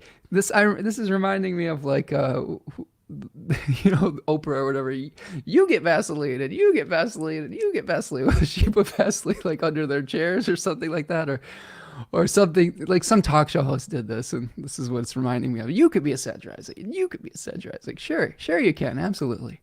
Stephen dubs you an honorary Sag rising, Tracy. Absolutely. Don says, all I will say about the afterlife is energy never dies and we are all energy. So love, exactly. I believe that. Yeah, energy just changes form. And maybe we know about it. Maybe we're just all part of this swirling system of atoms and energy. And I agree with you, Don. And there's nothing we could do about it. Like, there are some people out there that are trying to cheat death and being like, don't die. And I think that's the most misguided thing ever. I think, accepting the fact that, we are just changing form is important. When we try to to put ourselves in a place of stasis, then we start to rot. I think that that's the thing that is, when we try to make things not change, that's when we're actually hastening something. And I know there's something nefarious about that, not accepting death. Accepting death is really important. And aging. Like, this is hard for me as a Virgo stellium, is, aging has been something that I've still coming to terms with as a middle-aged person, but one day at a time. And it gets easier as you go. Robin says, I just wanted to say I'm so glad that I joined the live today. Just listening to this helped me feel a bit better. Oh, good, Robin. Thank you so much for that, Spencer, and everyone else who's in this group. Oh, Robin, that makes me feel so good. I'm glad that you're feeling better here today, and that this group is helping to hold space for you and support you. And hang in there. Okay. Yeah, good community stuff today. Steven says, Sagittarius risings love to be with a diverse group of people. I know that I befriended at least one individual from each group in high school. Ooh, nice, Steven. Yeah. I mean, Jupiter is a peacemaker, like this is a secret signification of Jupiter, and Jupiter ruled people like Sagittarius and Pisces it's trying to harmonize, just like Venus is, in slightly different ways. But Jupiter is bringing peace and liberation and just, acceptance, right? This is the acceptance of Jupiter rather than like maybe criticizing like with its opposite. When we see Pisces talk about universal love and compassion, that's Jupiter, right? That's Zeus. That's whatever theme. That's Thor. Whoever you want to think about. Big Steph says you care for houseplants too. That's obvious. Yes, we've got a lot of houseplants in here. I've been taking care of all these different plants and keeping them alive. And I'm having some trouble with my big ancient jade plant right now. That I think it's outgrown its pot, and it was having some difficulties with some root rot recently. And I'm gonna have to. I can't get it out of its old pot. I might have to break the pot. And it's a really nice pot. I've been hesitating to do that, but yeah, I'm doing my best with all these life forms that I share this space with, for sure. Tracy says Libra rising here with midheaven in Cancer. Yeah, so you might have some revelations about a public persona type issue with the eclipses coming up too. Yes. Planet Queen says, thank you so much. That was really helpful. This is my second time here, and I've listened to you on the Energetic Principles podcast. Thanks again, Spencer. Ooh, nice. That's Energetic Principles with our good friend Melissa LaFara, a fellow Cancerian. So yeah, I'm glad that you're here today, Planet Queen, and lovely to hear about Melissa again too. I hope that she's doing well out there in sunny San Diego. I always think of Ron Burgundy and Anchorman when I think of her and where she lives. But yeah, she's great, does great work, and awesome musician too. So I'm glad you're here today, friend. Jane Darling is here. It says Leo Rising. Hey, fellow Leo Rising, how you doing? Hopefully you're got your luxurious mane is coiffed well here today, Jane. Welcome, and hopefully you're getting some value out of our conversation today. Okay, Tracy is also Libra rising. Planet Queen, thank you for the super sticker, friend. Appreciate you and your donation today. Really, really, I'm so appreciative of all of you who are able to keep the channel going with your donations. For those of you who are unfamiliar with a super chat, there's a little $sign in the chat on YouTube. Where you can make a donation to the show to keep it going and keep supporting the work that I'm doing here. Really appreciate that. So thank you very much for that. And Tracy, thank you for the super sticker. Tracy, thank you so much for all of your generosity today, friends. I really just love having your presence here, but the super stickers really, really do help. So thank you so much for that, and for supporting the work and the research that I'm doing here, and buying me the gift of time to go through and do all the research, the time to spend with you here today. In a utilitarian society, the sad reality is that sometimes time is money, and it really does help when all of you are supporting the channel like this. So thank you so much, Tracy and Planet Queen. Laura says, my mom had Mercury conjunct Jupiter, stellium, and Libra. Oh my goodness. So that's an interesting stack up, right? So maybe they're probably going to have some experiences with the eclipse that's coming up too, like with the or if I'm sorry if your mom has already passed. Maybe I'm getting this comment out of context, so I'll have to get more context within that. Tracy says I have the same 12th house Venus. So I'm sure Tracy Libra rising is referring to that 12th house Venus in Virgo, right? So accepting the entropy principle, which entropy is when atoms go their own way, go back into chaos. We are organizations of atoms, and eventually these atoms will break down and split apart and become new things. That's what they mean when they say energy is neither created nor destroyed. We are energetic little particles that have come together in this particular form for this period of time, and then eventually those particles will start to move away and move into something else. We will become a tree, we'll become a plant, we'll become, maybe part of us will become a kitty or a new animal or a new person. So those are all the interesting ways that atoms can keep recycling and energy keeps recycling. And that's something to keep in mind if you have planets in Virgo where it's important to accept that and to do what you can to be healthy, to do what you can to help the people that need help, but also to accept that we are in a cycling process. And if the idea of matter neither being created nor destroyed, I think is a helpful one for bringing peace of mind. Jane says, finishing up an MA in counseling this semester, hopefully. And oh, that's good. I think you probably will, Jane, if you're a Leo rising. I will say, Jane, you got an eclipse. So let's just, if we look at this chart here, and I'm just going to look at Leo rising, and I just want to show you this, Jane. So you can see as a Leo rising, let's bring Leo to the chart. Leo, there's Leo rising. So on the eclipse, okay, you will see that, sorry, it won't let me do the eclipse exactly, but this is the day of the eclipse where the moon's going to be coming full over the 9th and 3rd house axes. See that? Isn't that cool? So this will be the ending of a learning process, 3rd house. And then maybe there's a beginning of a new process, maybe a beginning of a teaching type of thing, or something of that nature with a new moon solar eclipse in your 9th house, where you're able to utilize that higher education towards whatever it is that will bring you meaning in your life. So that's another cool example through seeing how the upcoming transits are going to play out through our rising sign. Yes, Steve says, that's amazing, Jane. You can do it. Good luck. Yes, Jane, we're wishing you luck. And just stick with it. You know, I know the end of those programs can be grueling, but one day at a time, right? Jennifer says, yes, because I'm retiring in a couple years and have to find a way to keep my connections in life and figure a place to do art would be perfect for this. Yes. Yeah, it is. You know, when we're experiencing life changes and changing circumstances in our life and in our communities, we do have to find ways to reconnect with people. And my dad's going through this. He just recently retired, and he's not a super social dude anyway, but he's been doing a lot of birding. He's been reading a lot of books, spending time with his other grandkids, and he and I are probably going to go do some birding trips together at some point in the near future.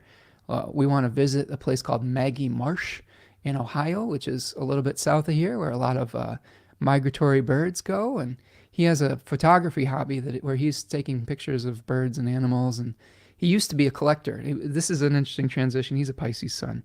He used to collect butterflies. My grandfather and my great-grandfather were both biology professors. And there was very much a scientific mind throughout that lineage.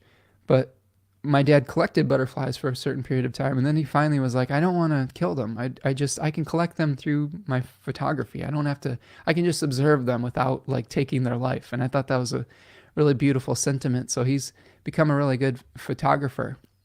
He just went on a trip to the Southwest and saw some really cool birds that I haven't seen. So yeah, there's all sorts of ways to keep busy and stay connected. Okay, let's see. Laura, thank you, Spencer, today. Yes, I'm glad you're here, Laura. Hope you're doing well. Steven says, I had a dog named Maximilian. He was my best friend when he passed. At least my current partner was there for me when I had to put him down in 2017. Oh, yeah, I know. Again, losing a cherished furry companion is probably the hardest thing I've ever had to experience, and that many of us will ever have to experience. So hang in there, Stephen, and I know that that's tough, and I'm glad that you had a support system when you lost your furry friend. But yeah, this is the sad reality of pet adoption, right? If you're not ready to lose your pet, don't adopt one. Like that's another thing I say. You don't have to have a pet, but they do bring a lot of joy into our life. Yeah, he says, I know how it feels. Absolutely.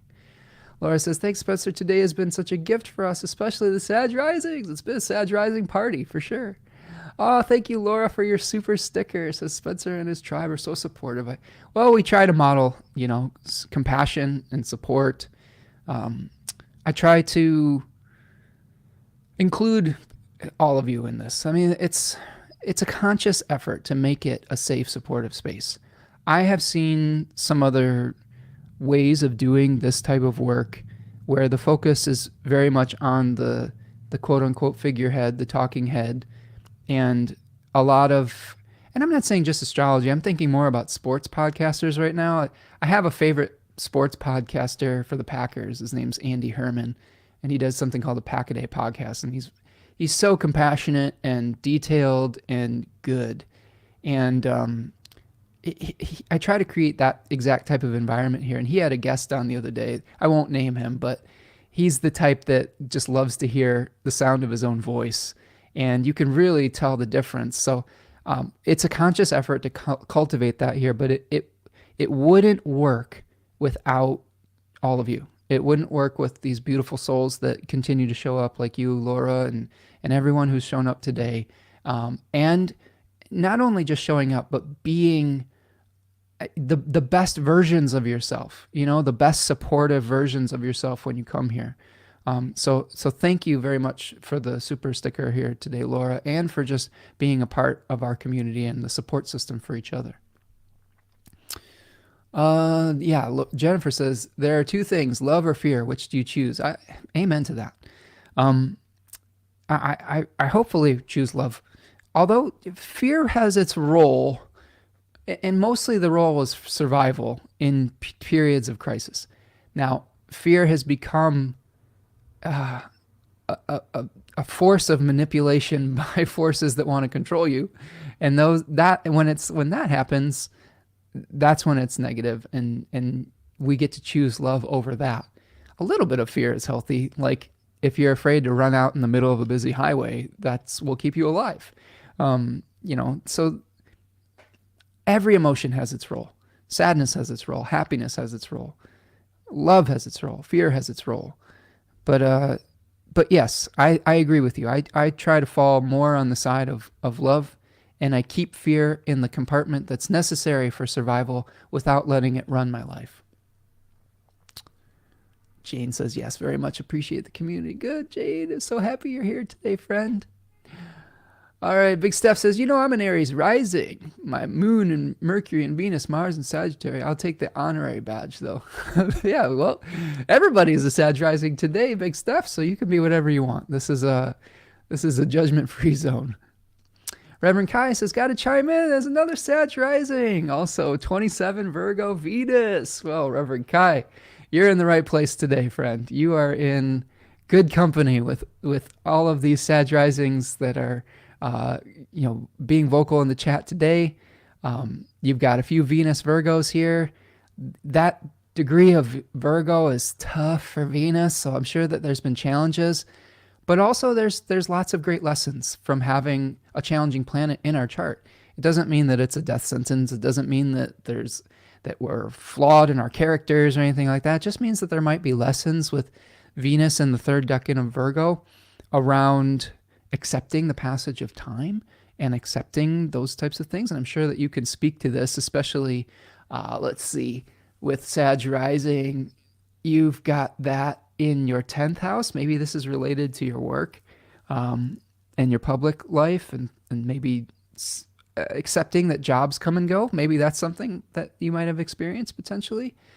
Or you may be working with aging communities or something like that. I'm just throwing out different ways that this could work out.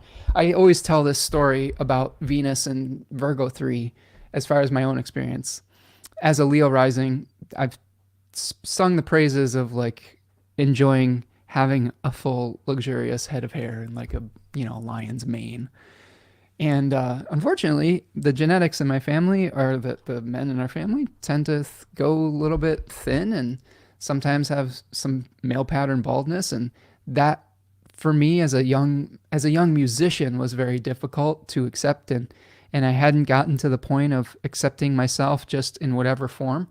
And when Venus was in Virgo 3, I made this hair concoction that was made out of it was like an oil with like saw palmetto and turmeric. Like, and it had all these like hair oils or something that was supposed to help restore your hair. But the process for using it was you had to slap it on your hair, and I had to buy like a cap, like so that it wouldn't get this yellow dye everywhere. And I literally did it for a day, and I was like, this isn't worth it. This is not something that I can consistently do.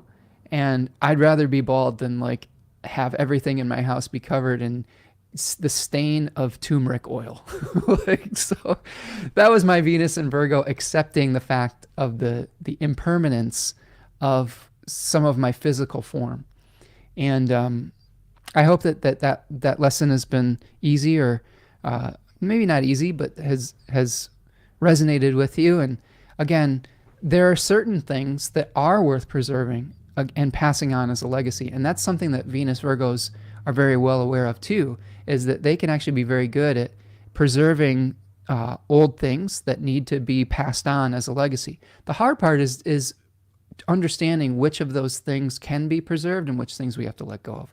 And sometimes those things get confused. Okay, but I'm glad you're here today as another Sag Rising there, Reverend Guy. We just got the Sag Rising show. Jennifer says, Sag Rising loves to travel too, whether physically and mentally. Well, we're traveling all over the world today, connecting hearts and minds. And hopefully spirits today. Before I keep going, do me a favor, friends. Let's take this opportunity to take a stretch break. If you've been joining me here today, we'll probably go a little bit longer. If you have any more questions or comments or whatnot.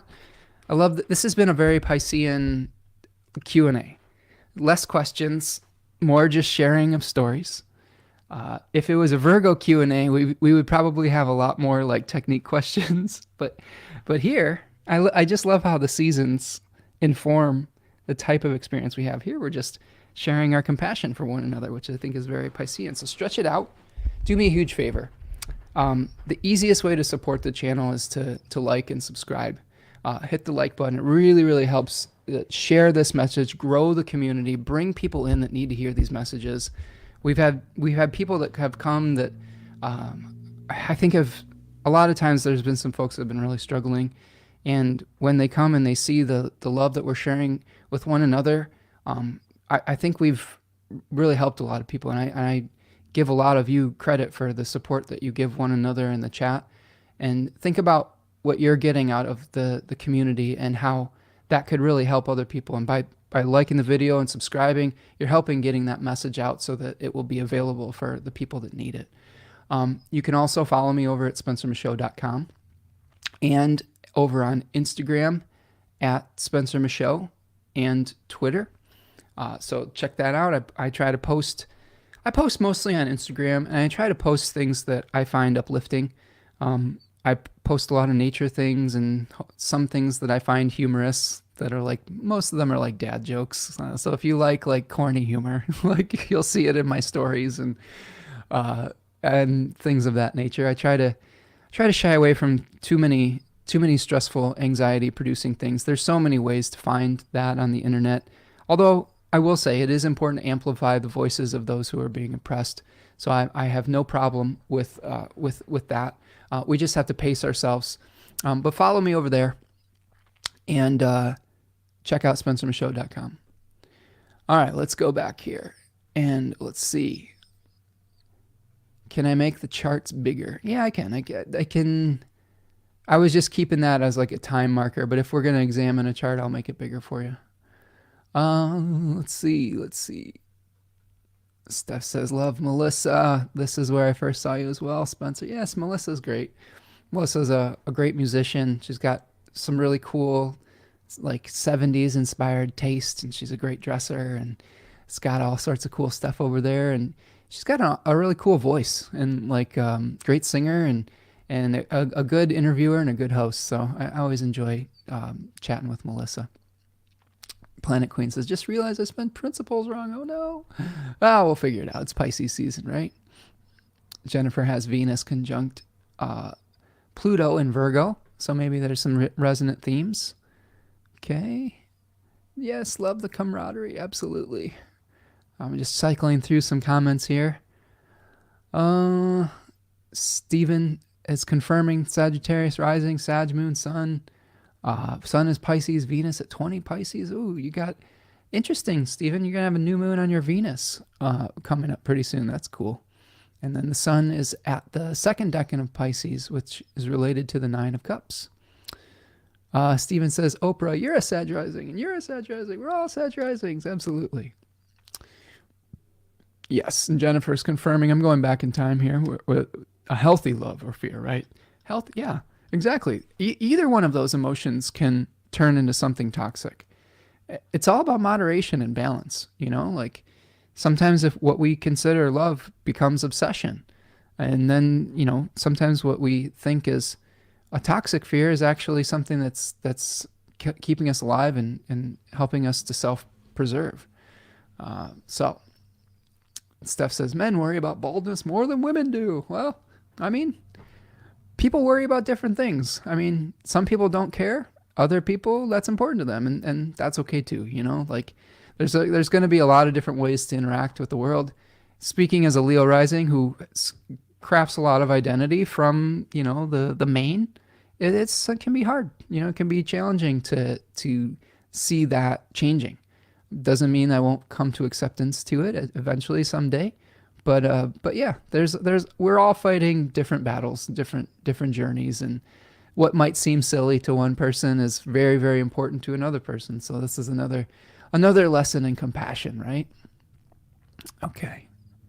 Yeah, it says Big Stuff says we don't care if you're a good man. Well, that's good to know. I mean, it's nice to know that people will accept you even if you don't have a luxurious lion's mane. I know that my lovely partner has told me it doesn't matter to her. And in fact, when my lovely daughter gave me a haircut a couple years ago at home and kind of messed it up, and I shaved my head in frustration. I had Mars on my ascendant, and I shaved my head completely bald. For those of you who followed along for a while, you probably remember that phase, and I didn't have a beard or anything.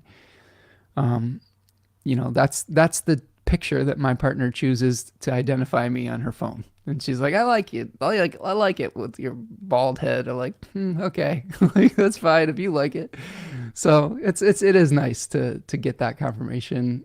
But you know, we all have our things. Steven says, I'm getting the friar patch on top of the head. Yeah, I'll be there with you, Steven. Just give me a few more years and I'll be right there. My chosen genetic pattern it's probably going to go whoop, and I'll get a little patch here and then a little circle there. Yeah, it's coming for me. But you know, my prayer around it is, let me have enough self-acceptance to at the time that it happens to be okay with it, right? And that comes in stages. Rev Kai says, you got the Venus story right. Big part of my work is death and grief and dealing with aging. I mean, yeah, that decan, third decan Virgo, Reverend Kai, is a lot of it is coming to terms with accepting that form will pass into something else. And you're probably doing really great work, like as with Venus there, easing the transition to death, almost like a death doula, or like working with the elderly, doing hospice work. That's something that a Venus Virgo could really shine, you know, like saying, making it a peaceful transition while also preserving memories and legacies and things like that. All of that is the way we can use a planet like Venus when it's in its fall. So what I would really advise highly against looking at our charts and saying, oh, this planet by traditional dignity it's fucked. I'm fucked. Sorry to be like crass about it, but a lot of people are like, they get really upset about a planet being out of dignity in their chart. But every planet has a role, even the ones that aren't quote unquote dignified. And sometimes, like if you haven't, let's say you have an exalted planet, sometimes what comes up must come down. I've experienced this in various points in my own life with the moon that is quote unquote exalted on the midheaven. There's been times where I've ascended to a position and then it's, life changed and I had to start all over again from the bottom. So that happened with my astrological transition from being a musician and establishing myself as a music teacher and a musician in my community. Then I had to start from scratch all over again as an astrologer. And who knows where the journey will take me moving forward. Jennifer says, Stoic and Buddhism, middle way of life. Yes. I enjoy both of those philosophies and try to practice some of the best parts of those, especially as far as like balance and moderation.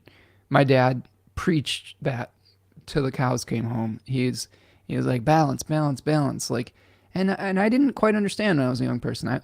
As a Leo rising, I was ambitious as a young person, and learning that sometimes ambition and can be out of balance. Not that we shouldn't have any, but we should know why we are doing something and the meaning behind it, rather than just what can I get? How much fame can I get? How much adulation can I get? And I've had lots of experiences with friends teaching me that too. It's one story of another music teacher who, when I was singing, I would do a lot of I have a tenor, and I would utilize my falsetto voice a lot, my head voice. And I was really into like Jeff Buckley and people like that. And I was trying to mimic the way that they sang to learn, to incorporate it into my own, self-expression. But one of my friends was commenting that it sounded like I was trying to impress people with my range rather than express what I was feeling. And that really like hit me, like it was like a dagger in my heart, but I recognized it as truth. And it really changed the way that I interacted with my music, and realizing that to only use the technique that expresses what I want to show that I'm feeling, rather than having it be about the musical run itself. It's about, does that musical run express an emotional concept, a narrative concept within the song? I get really annoyed when I see singers that are obviously trying to impress through like elaborate vocal runs when it doesn't have any effect on what the song actually means. I'm looking at you, Christina Aguilera. So not to be a hater, but like she's one of the worst offenders of this. Whereas on the flip side, someone like Whitney Houston was very like, man, she had all the technical ability in the world.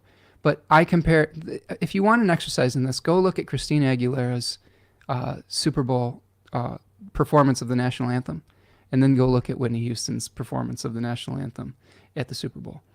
And it'll show you how vastly different the intention behind the technique is, trying to express versus impress. Now, that doesn't mean we can't be impressive, but it's about the intention behind it. And I think that, man, it's so true, when we're trying to come to terms to accepting ourselves and things of that nature, and is just how can we work through some of our own insecurities around it and just allow ourselves to be. And that's that middle way you're talking about. Yeah. Big Steph says, just a thing to learn from our natal charts are to be transcended if we can. Yeah, maybe. Or maybe they just are. Maybe the natal charts just are. Maybe they're just a moment in time that is a message that's informing us of, I don't know. Maybe they're just guides, right? Maybe they're just pointing the way. Maybe they're just showing energies that desire to work through us. And maybe accepting our charts rather than trying to transcend them is what we're doing. Could be either way. Who knows? The Venus in Virgo, you just said yes, feeling that. Okay. Reverend Kai said, yes, I got into this work through working in hospice. There we go. Perfect. For several years. I now help people build rituals and shrines in addition to processing grief before and after death. Perfect. I love that, Reverend Kai. That's so cool. And that's a perfect way to honor Venus and Virgo in your chart. Creating a beautiful ritual. I mean, in ancient Greek civilization, Venus was responsible for the purity of the Greek theater, of the emotional content of the Greek theater. Venus is very much a planet of ritual and processing and catharsis. This is the thing. Venus's position in Greek mythology or Greek society was to say, does the ritual properly allow people to express their cathartic feelings through it? And you're doing that same thing with the rituals that you're building to help them process their grief, and they're passing on to whatever the next experience is. So that's very cool, Reverend Kine. Thank you for sharing that. Yeah, we're getting some hearts for you here. Mr. Hindsight says, I have Uranus on the ascendant and had a hair colic. Hair stood straight up like Dagwood Bumstead. Hated my hair all my life. Around age 66, took my family on a 30-day vacation. I thought if I shave it all off, I'll have 30 days to let it grow back. First time in my life I liked my hair. Kept it that way for 6 years. Well, there you go. We've all got different ways that we're dealing with whether we like our hair or not, right? Hey, Carol, Mortal and Wild is here. Says, hi. April eclipse will be exact my Jupiter in the 3rd. It's been 2 months since I lost my best friend Kitty, and I still can't stop crying every single day in bedtime. The house is so wrong without her. Oh, Carol. Yeah, we've been sharing our stories of our love for our fur babies here today, and it is tough. I will tell you. And it takes a while. You know, the grief, the wound never completely heals, is what I will say.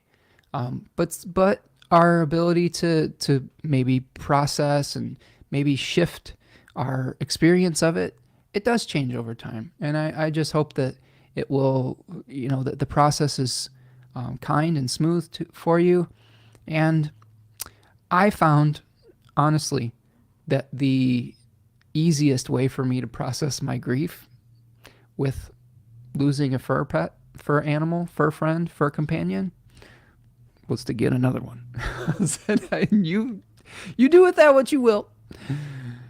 Not saying that this companion can be replaced. I'm absolutely not saying that. But I think that those of us who feel this deep bond with our familiars, and it's not easy. Like, you're not just going to go out and just find the first pet that just shows up. It's got to be special. And maybe they come to you. But I do think that having an outlet to give our love to to me is what I really resonate with my furry friends.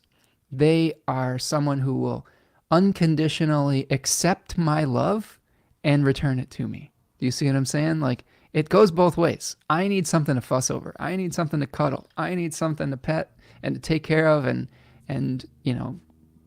call my little baby and kiss and smooch. I need that. And there are, like I said, Carol, I know that you had a special, special relationship with your kitty, and that will never be replaced. But I do think that there is another companion out there for you when you're ready that would be so grateful for the love that you have in your heart that right now is being processed as grief, that would accept that and be so much better off for it. There's another little cat, dog, hedgehog, whatever out there that is waiting for you when you're ready. And maybe a little piece of your previous companion, maybe there's a spark within that, right? And every animal will be different. Every companion will be different.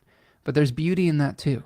Maybe the companion that just went out of your life, there's a different lesson coming from a new companion that we will be able to learn from. My kitties are teaching me something very different right now than the previous one. The previous one, I wasn't as conscious of a pet custodian. Like sometimes I would leave for extended periods of time, and I would have people come in and check on them, but I wasn't understanding that cats need companions.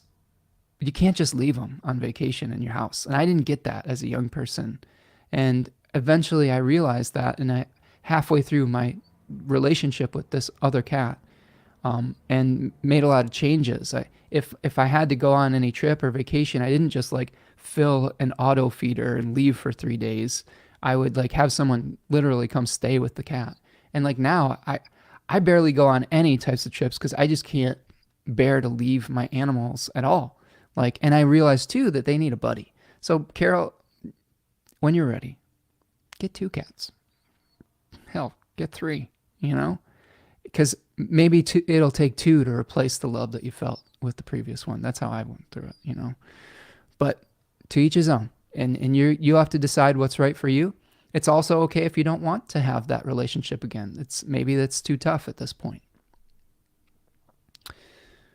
Let's see. Tracy says, I just looked at my progress chart. What's Sag Riding? It's Sag Rising. There you go. So you're the honorary member, right? Stephen's progressed ascendant as Aquarius. Of course it is Stephen. Let's see. Yeah, Jennifer says that's what makes an American Idol. I think referring to our previous conversation about impressing versus expressing. Yeah. I full disclosure, all those shows are rigged. Like I don't know if I told all of you, but I got someone tried to recruit me to go on that show a number of years ago. Like I got an email saying, hey, we like your music and we'd like you to come audition for American Idol. It's not just, they scout people. Those people that you see, it's not an accident that they've shown up on there. Most of them are semi-professional or professional musicians already. And, because it makes for better television that way. I couldn't go at the time because I was parenting and my life just wouldn't support me leaving for 6 weeks. You had to live in Los Angeles for 6 weeks to do that. And at the end of the day, the whole vibe of that experience wasn't for me. I just something about it just didn't sit well with me. Okay, we're revisiting. Yes. Steven says, oh my God, Mariah Carey, the tragic diva. Yeah, Mariah Carey falls, I think, somewhere in the middle of the Christina Aguilera, Whitney Houston spectrum, I guess. She's extraordinarily talented, like one of the most technically gifted singers ever. But yeah, I think there's a little bit of the, look at me and look at what I can do. Although she is equally capable of expressing emotionally. I just happen to be a huge Whitney Houston fan. Like, I love Whitney Houston. I think Whitney Houston is probably one of the greatest singers, period, full stop, I've ever heard. She really does it for me artistically. And she will always be the standard for me as far as like expression, technical prowess, just joy in her voice. I just love her. And I feel that her national anthem is the best I've ever heard. I just, if you haven't heard that, I used to use that as an example for teaching expression and versus impressing in my songwriting classes. And I always was moved. I watched it live when I was 11 years old. That was at the Buffalo Bills New York Giants Super Bowl during the middle of the Gulf War. And I remember watching that and just feeling incredibly moved by it and continue to the day. And I will say the second best national anthem I've ever heard, funnily enough, Jack Black at a Los Angeles Sparks game. Like, check it out. Look it up on YouTube. The dude can sing, and he doesn't always take himself super seriously, but he's got range and he can sing. And I love Jack Black. I think he's an incredible, mercurial, puckish figure. I love him.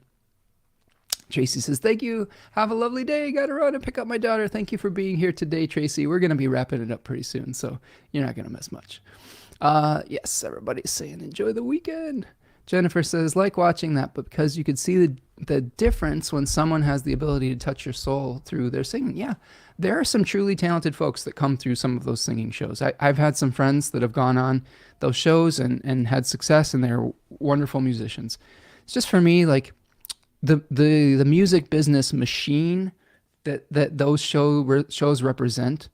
You know what those shows are, Jennifer, between you and me? Those shows are a vehicle for the musicians that are the judges to put their face in front of TV every single week. That's exactly what it is.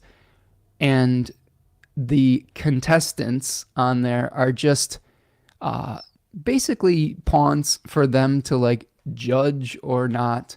That's how I see it. It's really more about the judges and them giving themselves an opportunity rather than the actual singers. But I digress. And if it brings you joy, though, that's okay. There are worse ways to spend an evening than watching people sing and enjoy expressing themselves. What I've just always told my songwriting students that a lot of them held that show up as the standard for like making it, and were disappointed if they didn't get chosen or something like that. I've had many songwriting students through the community college I worked at try out, and one of them was on the show and didn't win or whatever. And I always had to tell them, like,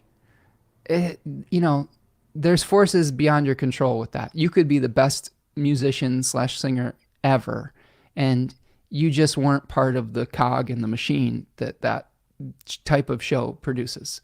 So just do it for the joy, right? Do it for the self-expression rather than for the glory.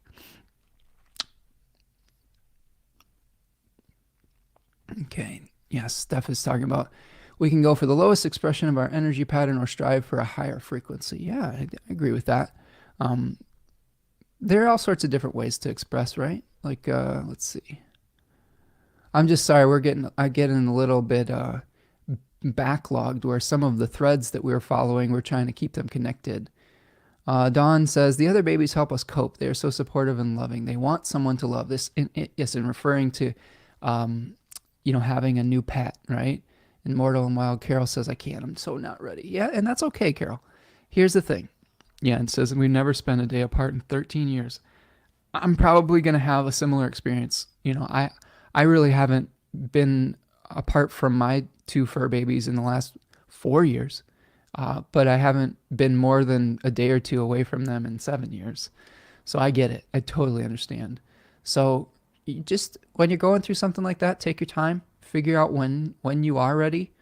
And maybe you will, maybe you won't be, and that's okay too. So there's no one right way to grieve, and it's going to be different for everyone. But we're just sending you love, and hopefully we can be somewhat surrogate support system here for you today. Corey from Iowa City is here. Says, literally same, Spencer. I never go on trips anymore, but having kitties is the best choice I ever made. Yes, I agree. We all can grow as pet custodians, as animal facilitators, I guess.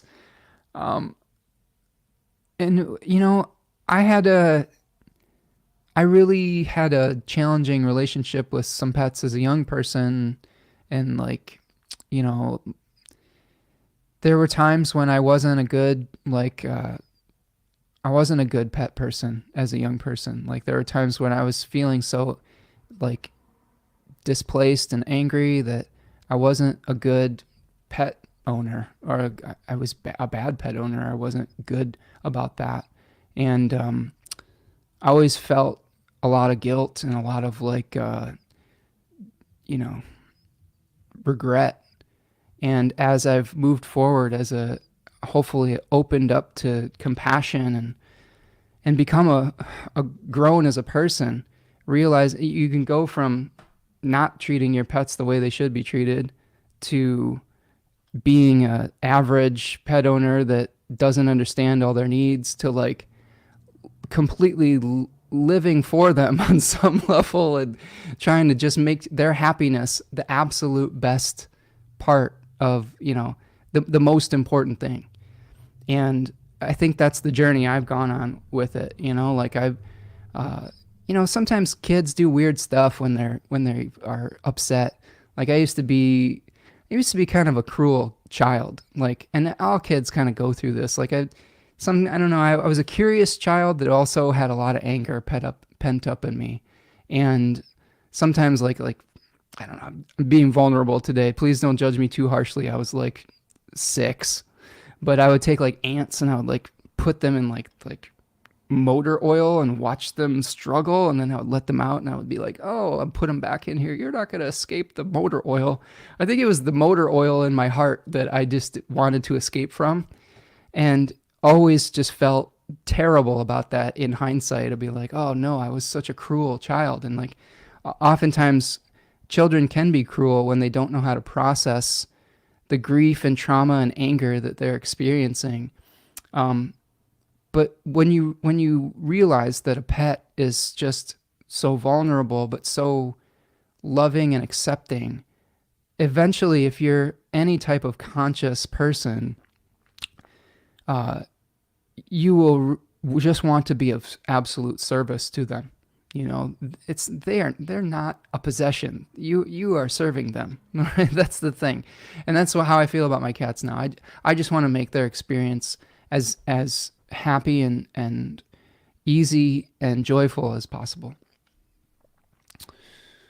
Oh, Don says Whitney's national anthem will give you the goosies. Oh, yes, I agree, Don. It's so good. It's so good. Steven says, I agree. Whitney Houston was amazing. She is incredible. I am a huge, huge fan. And then Big Steph says, yes, I love Jack Black. Yes, he's great. I mean, they have very different energies, but they both make me feel something, and I really appreciate about both of them. Jack Black's a great actor too. He's funny, but he's got layers. I love Jack Black. Mr. Hindsight says because their unconditional love teaches us, absolutely. And even when we're falling short of the glory, those animals are there for us, and like I said, sometimes we fall short of the glory too, but if we learn from it and do better, I think there's redemption in that. Regarding making regrettable decisions about how you treated your pets in the past, these experiences are important because they taught you about your own capacity to love. Yes, Corey, absolutely. Yeah, I had a dog when I was a kid too, and my dad was the type of guy that kept the dog in the basement because he didn't want dog hair everywhere. And I went off to college and the dog got really sick, and I just always felt bad that I couldn't be there for the dog, and that was one of the biggest regrets I had, as a young person too. It was not being able to be more of a presence for that animal. Yeah, don't ever keep your dog in a crate in the basement if you have a dog because you're afraid of the fucking hair on your couch. That's so selfish and stupid. Like, if you can't handle hair in your house, don't fucking adopt a dog or a cat. Okay? Really, seriously. If you can't handle treating them like the kings and queens or princes and princesses that they are and that they deserve, just don't do it. We won't fault you for it. But you have to be stewards for them. And you know what? Sometimes they're going to poop on the floor, and sometimes they're going to get some hair on your sweatshirt. And yeah, you're going to learn some tough lessons. I agree, Corey. And it did make me a better person. And just the capacity to love, like you said. Yep. Dawn says, God bless you, Spencer. I think we all had those as a 6-year-old. I was so mad at my dad. I kicked a puppy and it still hurts my soul. Yeah, I had situations like that. I was really a frustrated, angry young person. And I had a lot of things that were out of my control as a young person. And sometimes when you have just something that's more vulnerable than you transfer that to that pet, that other person. Like, there was times when I was a horrible bully as a child too. Like, I was a victim of being a bully and I was the bully. And a lot of it is because we don't know how to process our pain, anger, and grief. Anger turned grief that I was experiencing, sadness from having a really unstable childhood, and a a lot of nasty things going on. There was abuse in my childhood too, like with, I witnessed a lot of domestic violence in my upbringing. And sometimes it's very hard to process that when you don't have healthy outlets for it. So, but again, there's always a path to redemption and learning from those experiencing, and an opportunity to do better and to be of service. Yeah. Corey says, dude, literally just the mere thought of animal suffering makes me sick. Me too. I really have, that has become a huge shift in my life, is just the compassion I feel for animals, nature, and for just trying to ease the suffering of any creature, whether it's human, plant, animal, whatever, is something that I've really, it gives me meaning and purpose. Don says, now I would never hurt a non-animal unless I had to protect myself. Absolutely. Yep. And, or, and in some cases, if people need to eat, like that's another thing. We outsource this book I'm reading, Sand Talk by Tyson Yunkaporta, is opening my eyes. It says how indigenous thinking can save the world. And he talks a lot about violence, and he talks about how in modern Western civilization, we outsource our violence, whether it's to like a third world country, or whether it's through our food systems. We're outsourcing our violence and allowing other people to kill animals for us that we eat, or the plants. Like, this is the thing, like when we try to give a hierarchy to consciousness and to life, I think that's a mistake. So I used to be a vehement, horrifically preachy vegan, and I'm not anymore. And a lot of it was through my understanding that all life is sacred, not just the animal life. The plant life is sacred, and that to be on this planet, we have to eat. Like that is just the reality. But how can we eat in the most humane fashion, right? And sometimes hunting is humane. Sometimes that's the most humane thing that you can do. Actually interacting with your food rather than outsourcing that violence to a factory farm or something like that maybe is more humane.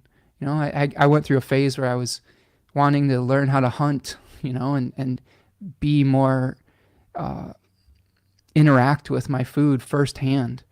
And I had various levels of success with that. I think I'm just too much of a baby. I just couldn't do it. And I know that's not, I know that again, this book is reflecting that back to me, like my domestication. Like we're all trying to work on things, right? But I digress. Jennifer says, looking forward to getting another dog when I retire. I can't have one now because leaving them all alone for that long feels worse for me. Yeah, I agree.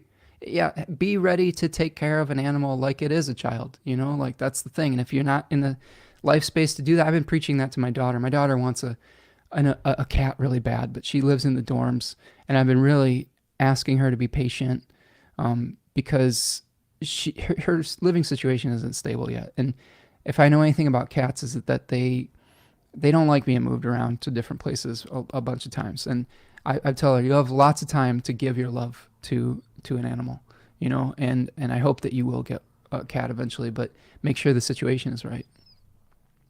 Corey says, you're trying to break my heart. I don't not try. I mean, it's Pisces season. We're admitting our vulnerabilities, right? Like we're going down some of those avenues today. Corey says, the Sarah McLachlan music that's playing in my brain. Oh, right. Like all of the suffering animals that need to be adopted. Right? I will remember you. Sorry, that's the Sarah McLachlan song that you hear all the time. That's my best Sarah McLachlan impression without warming up. We're getting silly today. Oh, Prudence, thank you for the hearts and the kitty love today. Yes. Corey says, preach. Hearts from Tracy. Don says, we only know what we know until we are taught better. Absolutely. I didn't have very good modeling for that growing up. And we have to learn through our mistakes sometimes. Hello, messages. Nice to see you. Corey says, dude, do not allow her to bring a cat into a college living environment, in my opinion, unsolicited. I agree with you, Corey. And that's preaching to the choir here, friend. I think that's not a good environment for a cat, and I've been really asking her to have patience and think of the cat. It's not about what she wants. It's about how can you create the best environment for that animal and for any pet owner. It's not about what you want. You don't own this fucking animal. It's about creating an environment that will support that animal in the best possible way, that will give them the best life. It's not about you. If you have an animal and you think yes, they will give you love and you will benefit from it, but that shouldn't be the starting point. So that's how I feel now about being a pet facilitator, a pet life facilitator, is it's about them. It's not about what you want. It's not about your vacations, and you can't leave a cat for a week at a time with an auto feeder. That's cruel. That's cruel to do that. You can't leave a dog chained up outside. That's cruel. Like, it's not about you. So I can't say that any more emphatically, and I hope that if there's anything that gets me riled up, it's something like that. But hopefully we can all do better and be of service to these animals that really, through domestication at this point, they really do need us, and they really do need us to be good facilitators. Animals teach us about death too. Absolutely, Jennifer. I agree 100% that because of their short lifespans, we do have to learn the acceptance of the passage of time. Yes, music thumbs up. Corey says, exactly. It's about them, right? All right, friends. This is your 30-second warning to put any questions or final comments in the chat. I do have an I Ching and an animal for you for Pisces season, and I'm going to bring those up now. I can get to a few more questions and comments potentially, but we're going to start wrapping it up here before I get too angry about animal abuse. All right. So the I Ching that I got for you this week is number 64 to number 38. I asked, what's the essence of Pisces season? What are we dealing with here, right? We do one for the month, we do one for the lunations, but what about Pisces season? And I got hexagram number 64. And hexagram 64 talks about, it's called before completion. It also translates to not yet across, before the end, nearly home and dry. But we're trying to bring order out of confusion, and we need to exercise caution and circumspection. This is a perfect hexagram for Pisces season, in my opinion. The I Ching is never out of alignment for me. It's really about being patient. We're not there yet. We're not to the spring equinox. We have to live into the answers without trying to force the issue. And we have one changing line here. In this hexagram, they compare a fox crossing a river and him having various successes or failures. And in this initial line, he gets his tail wet. And it says he gets his tail wet, humiliation. And the text translation says, a fox who tries to cross the water too quickly gets his tail wet. The text symbolizes a setback that could have been avoided through prudent conduct. You would like to press forward and settle everything. You want to bring order out of chaos and complete your mission. Don't get carried away by your enthusiasm. You don't understand all of the elements of the situation. Things are more complicated than they appear. If you act too hastily, you will simply make everything worse. Events must take their natural course, and you will not be able to complete things until the time is right. Therefore, you must restrain yourself now. Acting precipitously will only exacerbate a delicate situation and ultimately bring you humiliation. So this is a warning to not force things, to just let things play out, to allow yourself to be, so that you don't get yourself in a situation where you're vulnerable through your haste and through your rashness.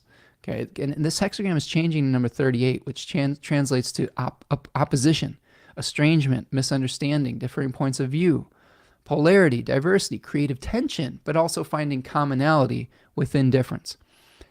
So this is teaching us that if we follow our rash feelings, thoughts, and we try to push things too far, we will create estrangement. So retreat, pull back into yourself, try to find meaning, be patient with the process, realize that we're almost there. And we just have to be patient. We're getting to eclipse season, and the eclipse season is going to be a doozy.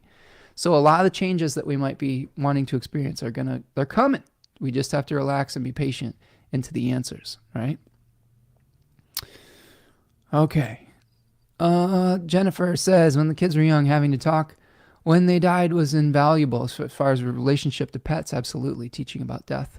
Reverend Kai says, I always appreciate the additional non-astro conversations. Oh, thanks, Reverend Kai. Well, we try to, here's the thing, like astrology is supposed to help us teach us about our lives. You know, it's something where if we're disconnecting it and deracinating it from our lived experience, it doesn't have any meaning anymore. It's just a bunch of symbols and numbers and jargon.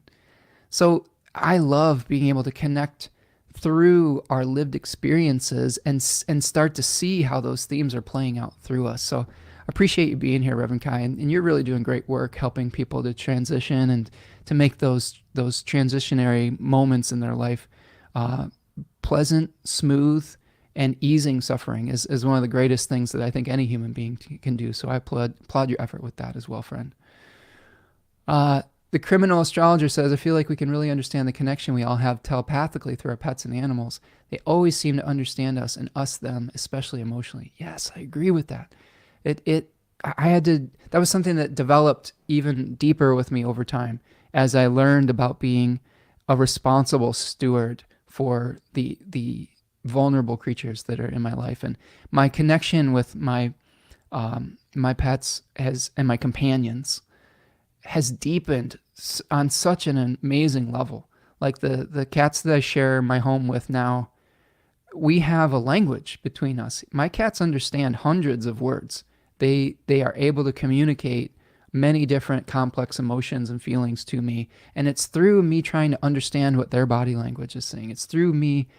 You never underestimate the power that a compliment to your cat or dog can have. I rarely ever criticize my cat, and they know that I accept them unconditionally. I tell them regularly, you are an amazing, loving creature. What an incredible hunter you are. When playing with the toy, I'm like, you are an incredible hunter. You are so talented and skilled and so beautiful, and I'm so grateful to be sharing this time and space with you. And how wonderful is it that we get to share this moment together out of all the souls that could have been born at various points in history and time. You and I are sharing this time together. And I feel the same way about many of you out in our community here today. What glory it is for us to be sharing this moment together out of all the lives that we could have incarnated into and all the times we could be crossing paths. Here we are together at this moment. It's kind of incredible, and it chokes me up a little bit. So, yeah, I agree with you. The criminal astrologer, interesting name. Corey says, wild how we've been here for 8 minutes and I've already experienced more emotions than I have all year. Well, this is sometimes how it goes. We'll try to be the cathartic support system for you, Corey. Very good I Ching advice. Thank you. Well, thank you, messages. I'm hopefully the message is resonating with you, friend. Jennifer says, this talk helped keep my mind off my family flying from Costa Rica. They landed safely. Yay, good. I've got my daughter coming back from Florida in a couple days, so hopefully her trip will go well as also. Finally, friends, I do have an animal for you. And the animal I pulled for Pisces season is the snake. And I have this beautiful picture of a rainbow boa, just a really beautiful creature. And the snake makes a lot of sense to me for this period of time. Snakes are symbols of change. They're symbols of transformation. They show us about the awakening creative forces. Think about the Kundalini energy that rises up your chakra system. It can be compared to a dragon or to a snake. They show us about connecting with higher consciousness. They show us about shedding a skin that no longer serves us.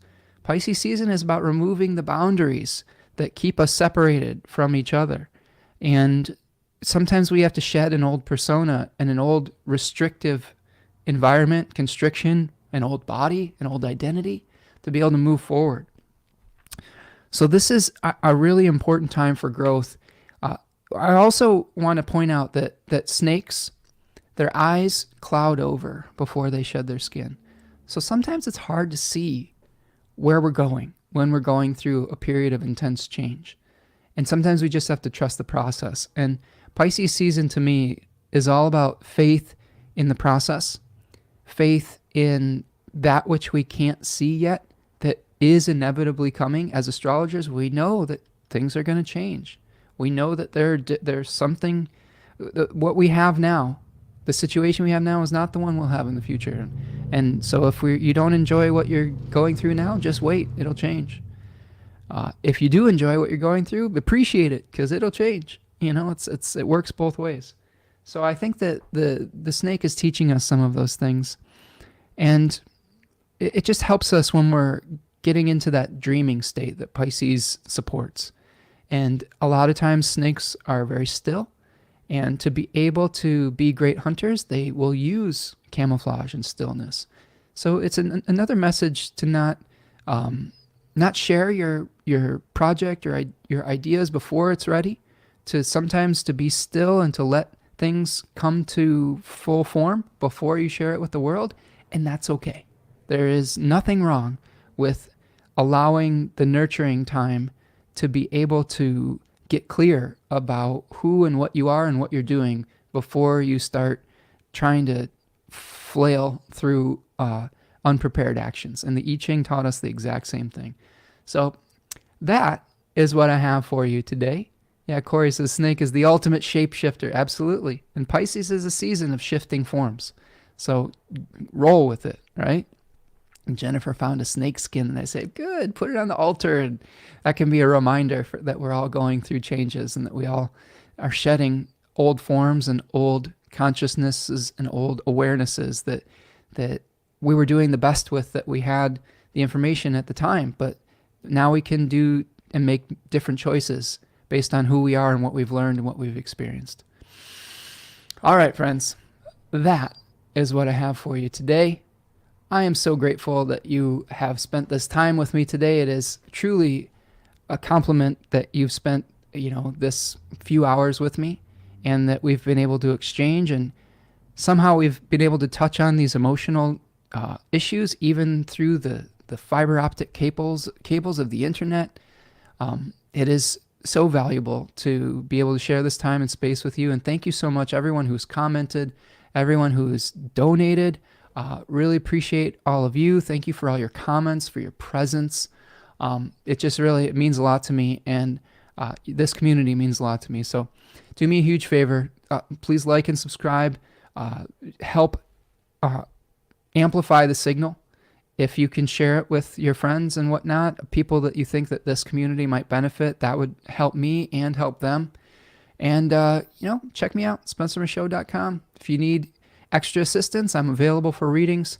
Check on the Book Now button over there. Check on the store for the webinars, and then go over and follow me at Spencer Michaud on Instagram and Twitter. All right, friends. That's what I got for you today. We're just seeing some more comments coming in. Thank you, Mr. Hindsight. Thank you, Tarya. Thank you, Jennifer. Thank you, Tracy. Thank you for everything today. Thank you, Reverend Kai, for all of your beautiful sharing today. And we will see you the next time, friends. We'll see you next week where we'll I think we're going to be breaking down the new moon. So join me again next Thursday, Friday, probably Friday, and we'll go through it together. Remember, especially in Pisces season, it's really important to be kind.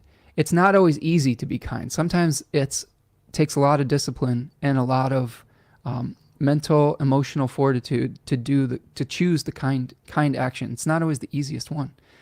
So you're doing great work if you are putting out kindness and hope into the world. You're also doing great work if you are exposing injustices and oppressions. So I want to acknowledge those of us who are crisis workers as well.